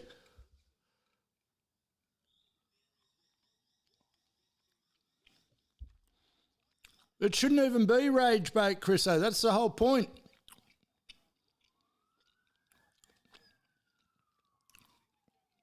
It shouldn't even be rage bait. I put Dragons as best of the rest this week. I put the Dragons as best of the rest, and people took me seriously. How can you say that? How can you say the Dragons are best of the rest? They've only won 3 games. You're a fucking flop. You clearly don't know anything about football. Really? Really, the Dragons aren't the best of the rest? You're kidding me. Knock me down with a feather. Knock me down with a feather that the Dragons are shit at rugby league. You fucking idiots. And you know what the beautiful thing is? Every one of them comments I get paid for. Every one of their comments I get paid for. It is both a beautiful and a scary thing.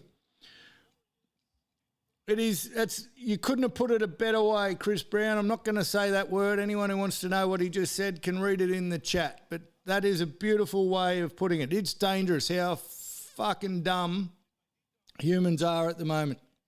That's what that 2 years off education in COVID did. That's what sitting on the bench for a year instead of playing footy will do to you.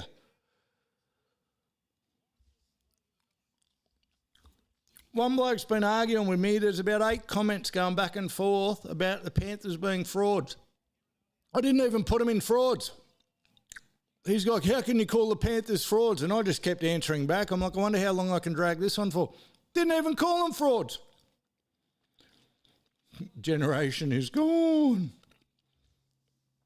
I don't know which generation it is. And I don't know enough about smoking crack. I know this took a different turn.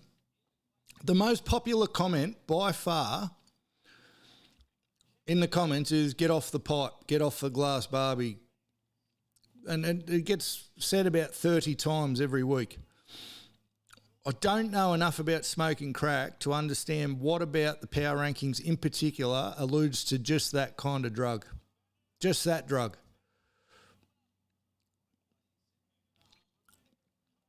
Someone finally answered, someone wrote the other day, get off the acid. At least that was different. At least that would make sense because there's lots of pretty colours or something. But I don't understand why the power rankings lends itself to smoking crack or smoking meth.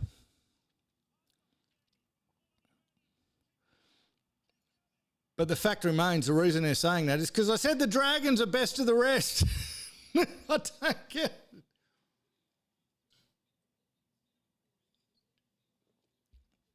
And there's a few good Samaritans lately jumping trying to defend me. None of you bastards do. But a few people get in there to try and explain to people that it's a weekly power rankings, not a season-long power rankings. Can you put a crack emoji on the next warped power rankings? Great for the engagement. Oh, think about it. I don't want to get cancelled.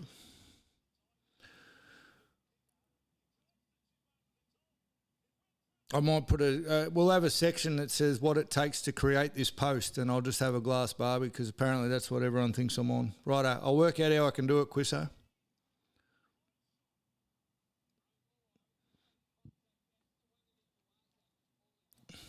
It's very fucking funny and scary and dangerously retarded, like you said. What were we talking about? The footy. So the Finns didn't convince me against Para. It was only Para. I don't know how the Finns can win the comp. Potsy said it, but then he deleted it, and then he's disappeared. I don't know how the Finns can win the comp. They can't get momentum, whoever said that. I think that was Hamish, because momentum means playing consistently. They haven't played consistently all year.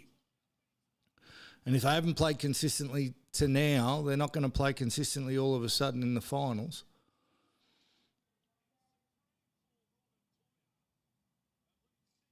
Robbie Toyer's a good centre. But I thought it very funny that Rolls come out, blame the refs.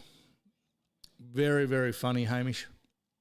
When in doubt, more captain's challenges. I think that's what we need, more captain's challenges, not less of them. Leary, do you want to talk us through... see, Hamish did a horrible job of talking us through Para Dolphin. See if you can do a better job. Leary, do you want to talk us through the Knights 24, Fozzball 44, mate? What do you got to say for yourself?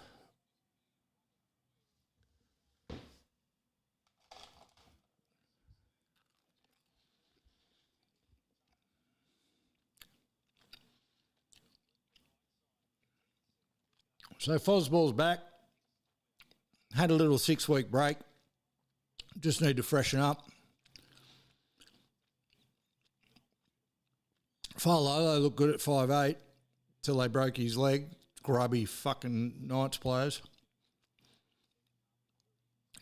Turbo back. But you know all they did? They just went back to running hard, tackling hard.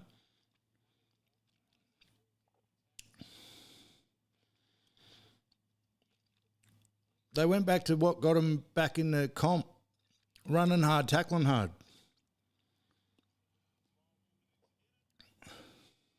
The Sesh's house get passed back over.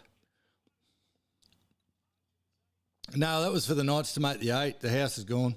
He let me off the bet. I went and fixed the roof for him and everything, and he let me off. Nice guy, Leary. I didn't for 1 second think of letting him off the pineapple, though. Not for 1 second. I teach a bloke a lesson. So when Fozzball became Fozzball, all they were doing was running hard, tackling hard. Foz walked in there and said, boys, just run hard, tackle hard, eh? It's a very simple game, footy, eh, boys? I reckon if we just run hard, tackle hard, we'll get it done. He would have said it exactly like that too, Fozanovsky. And then they stopped running hard and tackling hard and they started losing games. Well, they decided to go to Newcastle, of all places, after Sesh Junior tipped against them and I tipped against them and we all tipped against them. This hat hasn't been worn for 6 weeks and I refused to call him Fozzball. Guess what they did? No, you can't renege on your reneging, Leary. Sorry, Leary's just said, guess what, Cam? You can't renege on your renege. You let me off the bet. You can't change your mind. One and done. Fozzball ran hard, tackled hard. Now they need to win everything by 50 points to make the 8. Leary thinks they can make the 8. I don't think they can make the 8. What's their run home? The run home, well, they got the Dragons next week, who are the best of the rest, so they won't beat the Dragons, according to my power rankings. Wait for the next message, you dud. Tigers win this, I want my jerky and marker this week. Oh, fuck. Because the Tigers win a game. Oh, fuck. Well, mate, who separates... Yeah, mate, send your messages faster.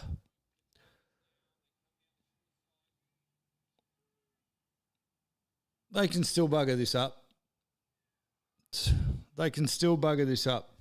Manly, to make the 8, have got to beat the Dragons, and other teams have got to lose, mind you. They've got to beat the Dragons and they've got to beat the Wars. That's a problem. Pause for dramatic effect. Well, it worked. Did good, mate. Did good. I got to keep the dead air going, because that's when people turn off. You ever hear that in radio? They can't have any dead air because that's when people switch stations. Don't support him, Quisso. Now I want to cheer the Roosters on. Come on, you fucking Roosters.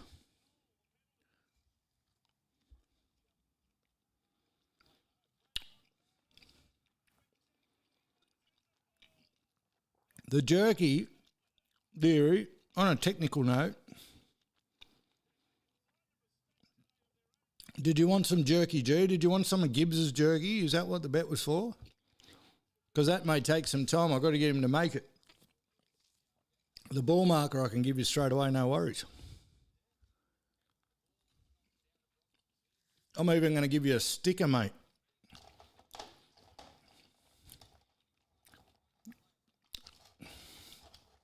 Can tell you, everything I've done with the slices has turned to gold. Everything I've touched, except those fucking stickers. I bought 300 of them. No one wants them. I thought, the boys are on a high at the moment. They'll get behind the stickers for sure. Everyone will want one. Everyone wanted to put a sticker on their bag. Nah, only 2 people. Only 2 people. Now, they bought 15 between them, so that was good. But I've got 285 more stickers. The one thing I over-ordered. So you can have a sticker, Leary. I want you to start playing some golf, mate, so you can get into the slices. That's what I want for your future.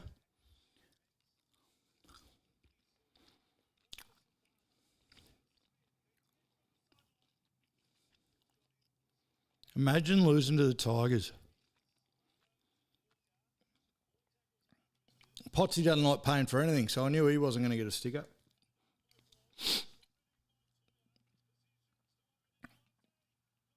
Oh! Oh, he dropped it. He dropped that 3 times. No way. No way that's a try. No way that's a try.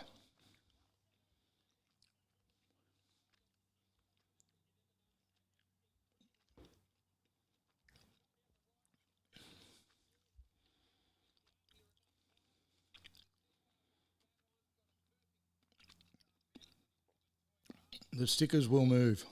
When are you going to buy some, Quisso? Could turn into a full-time gig. Mate, there's every chance the slices might retire me quicker than real estate, which is fucking mind-boggling. But there's every chance. No, the internet over here is good. Jim Jones.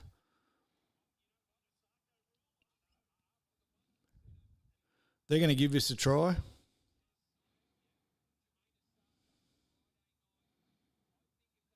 Try.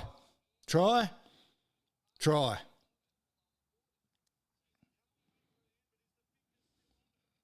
Try. Try.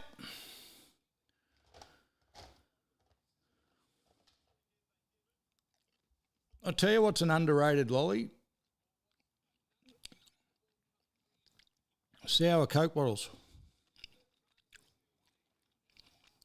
They're fast climbing up my list.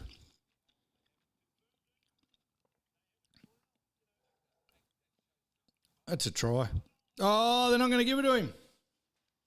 If Jermaine Asarko's was a try, that has to be a try.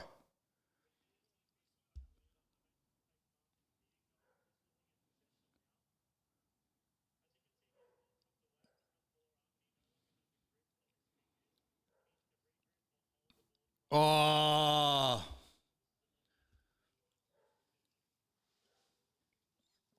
Everyone else is, no one else is lagging, Jim Jones. It's definitely you. Yeah, Sour Coke bottle's right up there, Quisso. Sherby's are still my favourite. But I've got a box in front of me that's got sour worms, Sour Coke bottles. Just something about the Coke bottles a little bit different.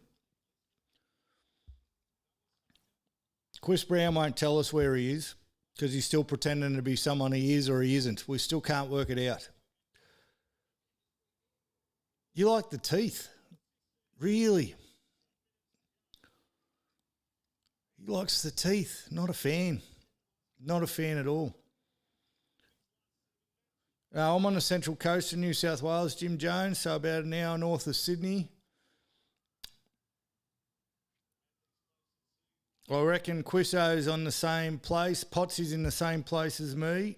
Leary's in the Hunter Valley, which is about 2 hours north of Sydney, about an hour north of us. You're the only New Zealander. We had Daz. Daz was a regular. He's in North Queensland, but he doesn't pay his bet, so he's not here. We had JT early. He was a Queenslander too. Hope he's doing all right. He disappeared very quickly. He was trying to rival Leary for my biggest supporter. And then he went missing. Nothing beats pineapples and strawberry creams. Nah, couldn't it? You lost me there, Leary. Oh, no, that's Hamish. Not a chance, Hamish. I knew there was a reason I didn't like you. Pineapples and strawberry creams. No, thank you. On the list, you know what beats them? Everything. Everything beats them. Sherbies, mate. Get a Sherbie up here.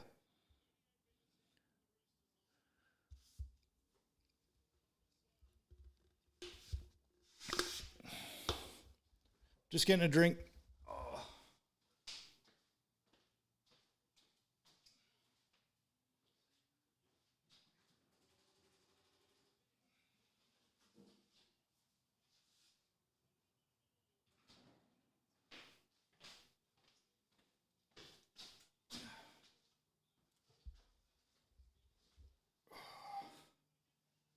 My goggles are dirty.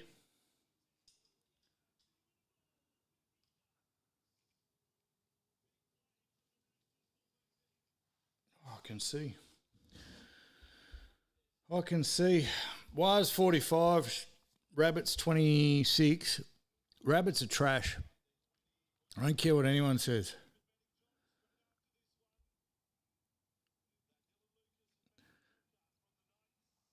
Rabbit, yeah. Never played a rugby league game in his life. Fucking hell, Quizzo. What is going on? Don't know why he's so hard up for people to know who he is. But anyway, Rabbits are garbage. Wires are real good. I did get very worried, not that they were going to lose, but it wasn't a good sign when the Wires let the Rabbits come back the way they did. I pretty much watched that whole game. It's one of the few games I watched the whole thing.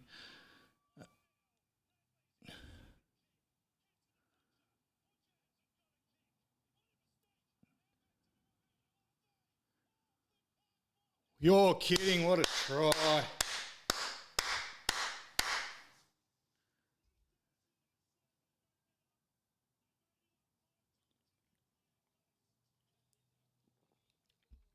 What a try.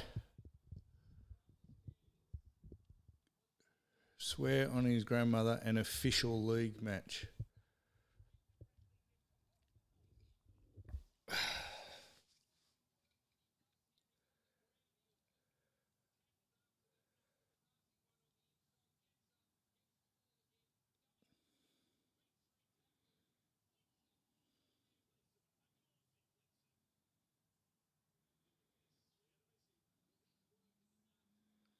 Tell me you don't want Nwanga Nutawaze as one of your wingers.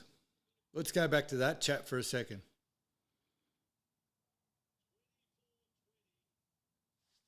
What was that you were saying about Luai, Hamish?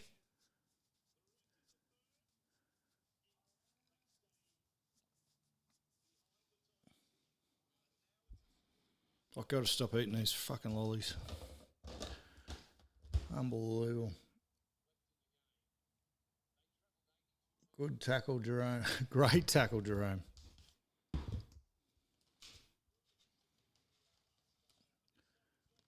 So South are the worst team in the 8. South are the worst team in the 8 by far. I can't believe they're in the 8. It's only that everyone else is, like as we keep saying, it's a battle of the least shit. For South to still be in the 8 the way they play is just ridiculous. Was off to a flyer, let them back in, and then came back strong. Wars are good, mate. Wars are real good. I love Wade Egan as a player. How good is Wade Egan?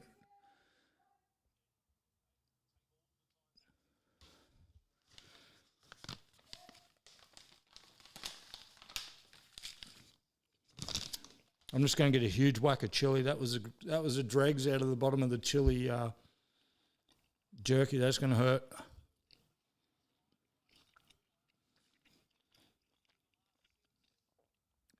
You know, Leary, that you've done this to the Tigers by mentioning your jerky and your ball marker.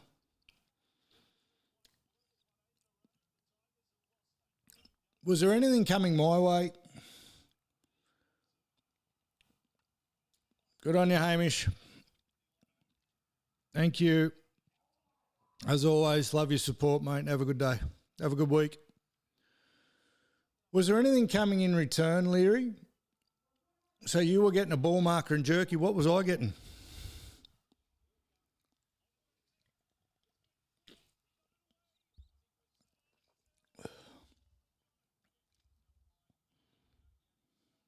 Simbin, send him off. Oh, I keep my house. No, but you already let me off that one. I told you. You have to try and get grand final tickets for next year. Oh, paid for with tax-free dollars with Jerome Luai. What I only own 1% of my house, Leary, so and I'll fix the roof for you in the garage.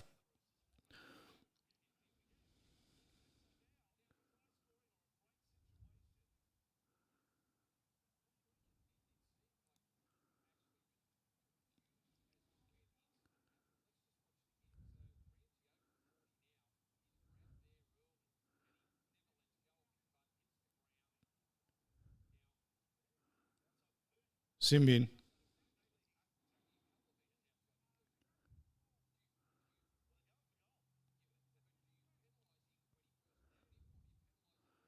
Big kick.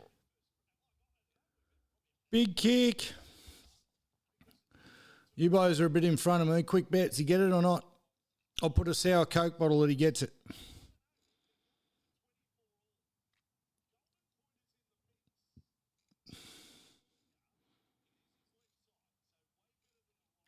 I'm backing him in.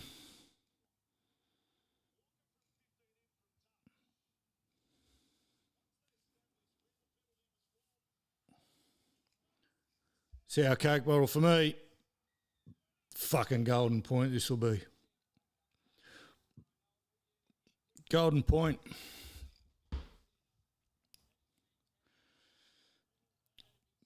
Dogs, Dragons. So we all agree South are going to do nothing if they make the semis. Nothing. Absolutely nothing. I don't reckon Latrell's coming back. I reckon that's smoke and mirrors from Wayne. He won't come back, surely.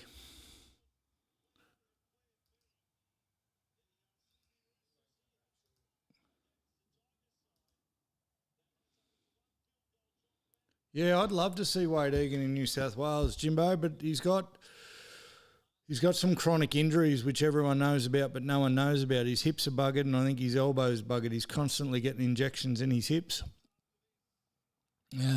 So I don't know if I'll ever...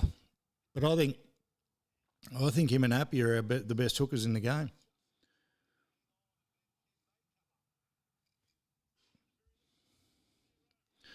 Dogs 44, Dragons 14. Did the Dogs look good or were the Dragons just the Dragons? I really don't want the Dogs to be good. I don't think they are. A lot of their tries were just off Dragons' mistakes, eh? They didn't set up. I turned off pretty early, like the game was already... I think Dogs scored a couple of tries after I shut it off, I think, but most of their tries were off. Most of their tries were off Dragons' mistakes, more so than the Dogs working for it or being fluent in attack. I can't believe they're still running with Crichton at 5'8". That's got me fucked. We didn't talk about it last week, but we probably should have. How the fuck does Crichton get away with tackling a referee?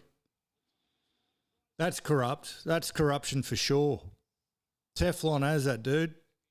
Potentially the biggest grub in our game at the moment. Right on the line of good and super trash. Yep. Yep. Yeah. Well, I just think their attack's super trash. Like, it just doesn't look good. It just doesn't pass the pub test. It doesn't pass the eye test. But if they make the 8, it's a travesty. And if the South make the 8, somehow it's a travesty. And if the Cowboys make the 8, somehow it's a travesty. And if Manly make the 8, it's a travesty. There's half the teams that are in the 8 that just got no reason or trying to make the 8, he got no reason being there. None. Critter's proper grub. Yeah, he's the biggest grub. Have we got a bigger grub in the comp at the moment than Critter? I don't think we've got a bigger grub in the comp.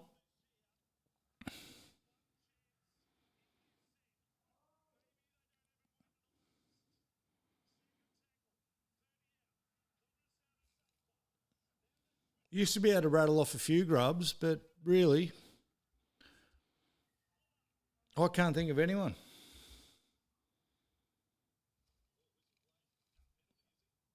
Luai grubby.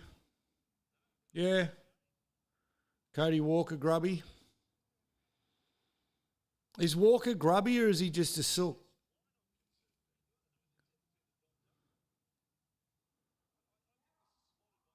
I don't know if Walker's grubby or he's just a silk.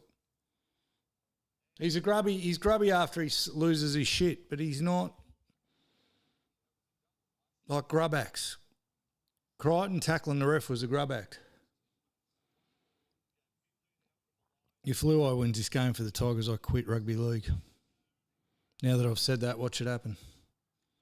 Luai to win this game for the Tigers. There's no fucking way.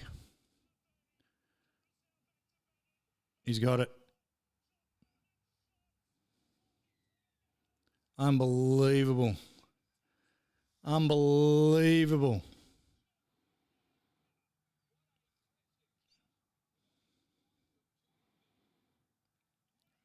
Not yet, Jimbo. You're on delay. Still a minute to go. How did the Roosters let that happen? There was no other option. There was nothing else they were going to do.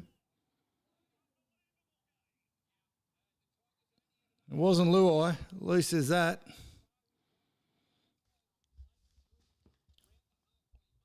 Sharks Titans, fuck mate, I saved the Sharks season because I got on Facebook at half time and said fraud's doing fraud things.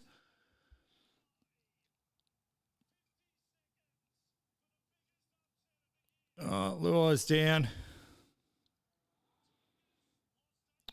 Sharks were very, very average in the first half. Disgusting in the first half. Disgusting. Still the biggest frauds in the comp. Maybe closely followed by the Roosters now. The Waz.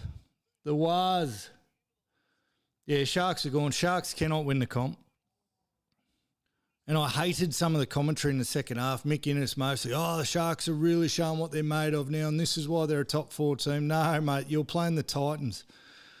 You're playing the Titans. So there was no way you were showing anything like a top 4 team. Absolute frauds, complete and utter frauds. I think Fitzy should be the first coach gone, but no one will because they're happy with mediocrity.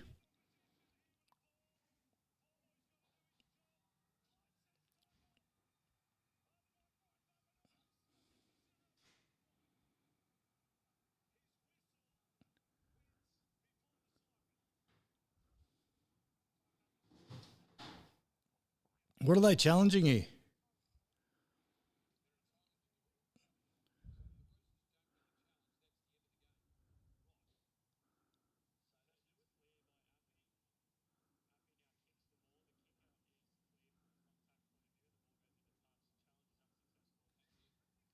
What was he challenging?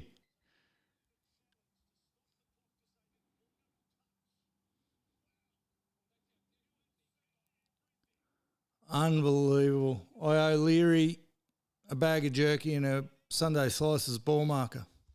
Fuck. And the Tigers won a game. The Tigers won a game and the Warriors are winning the comp. Well, that I can get around. I can get around the Warriors winning the comp. How good. Jim Jones, congratulations. Congratulations, Steve Leary, you grub. Fuck's sake. All right, let's do next week's games. Broncos Storm. They got it as a coin flip. Surely the Broncos, Storm, Broncos, Storm. Grubs, I don't know here. I'm going to go the Storm. I'm going the Storm. Fozzball Dragons. Fozzball's back. Going Fozzball. Oh, I've lost my page. Congratulations to Para. What has Para done? Oh, the Luai. Congratulations, Para.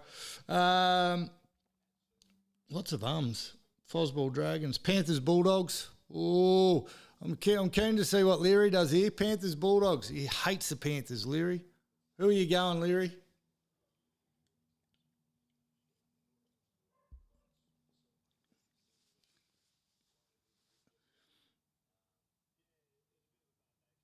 He's not answering me. He's waiting for me. Oh, he went the Panthers, but the Panthers are gone. I'm going the Panthers too. Titans, Rabbits. I'm going to go the Titans. Titans, Rabbits, I'm going the Titans. Just can't get around the South. Although they lost this week, so they'll win this week. No, I'll go South. Roosters, Finns. Fuck. I reckon it'll be the Finns. No. I reckon the Roosters will put a score on the Finns. Robbo's going to absolutely murder them for losing to the Tigers. Robbo will absolutely murder them for losing to the Tigers. I reckon they put a score on the Finns. Roosters by 40. Cowboys, Tigers. Cowboys are $1.22. Do you reckon they're still $1.22 next week? Tigers, if you get on, gamble responsibly, gentlemen, but if you get on Sportsbet right now, saying here the Tigers are $4.35 against the Cowboys. $4.35. Get yourself some of that action. I'm not going to because gamble responsibly. I just take pineapples off people, but that's huge odds. You're going the Tigers. So do the Tigers go from not winning a game for the rest of the year to going back to back? Cows. Fuck, I don't know. Tigers. Let's just go the Tigers for fun. We'll just go the Tigers for fun. Looks like it's only me and you putting our tips in, Leary. Waz Knights, got to go the Waz. It's in New Zealand. So Waz Knights, got to go the Waz in New Zealand. Even Leary should bet with his head not over it on this one. Eels, Sharks. Fuck, Fraud Bowl.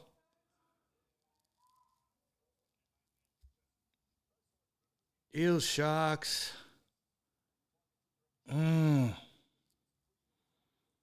Upset? Eels? Anyone going to go the Eels with me? Yeah, Leary's going the Eels with me. Might go the Eels. I'm going to go the Eels. I'm going to go the Eels, and if the Sharks win, it'll be the ref's fault. That's what I'm going to go. I'm going to have two bets there. Going to go the Eels. And the Raiders have the bye. The Milk have the bye. Well, ladies and gentlemen, thanks for your help. Thanks for helping carry the show. We didn't have as much golf chat this week, but I enjoyed the chat, guys. Love yous all. Next week is a problem. I will get back to you about next week because on Sunday I'm playing in the Reece Walsh Golf Day at Corinda Waters, and I think tee-off's about 11. I'm not sure I'm going to be back in time, but I will put a post up if I'm not going to be. Fair chance, probably not. Be good to yourselves.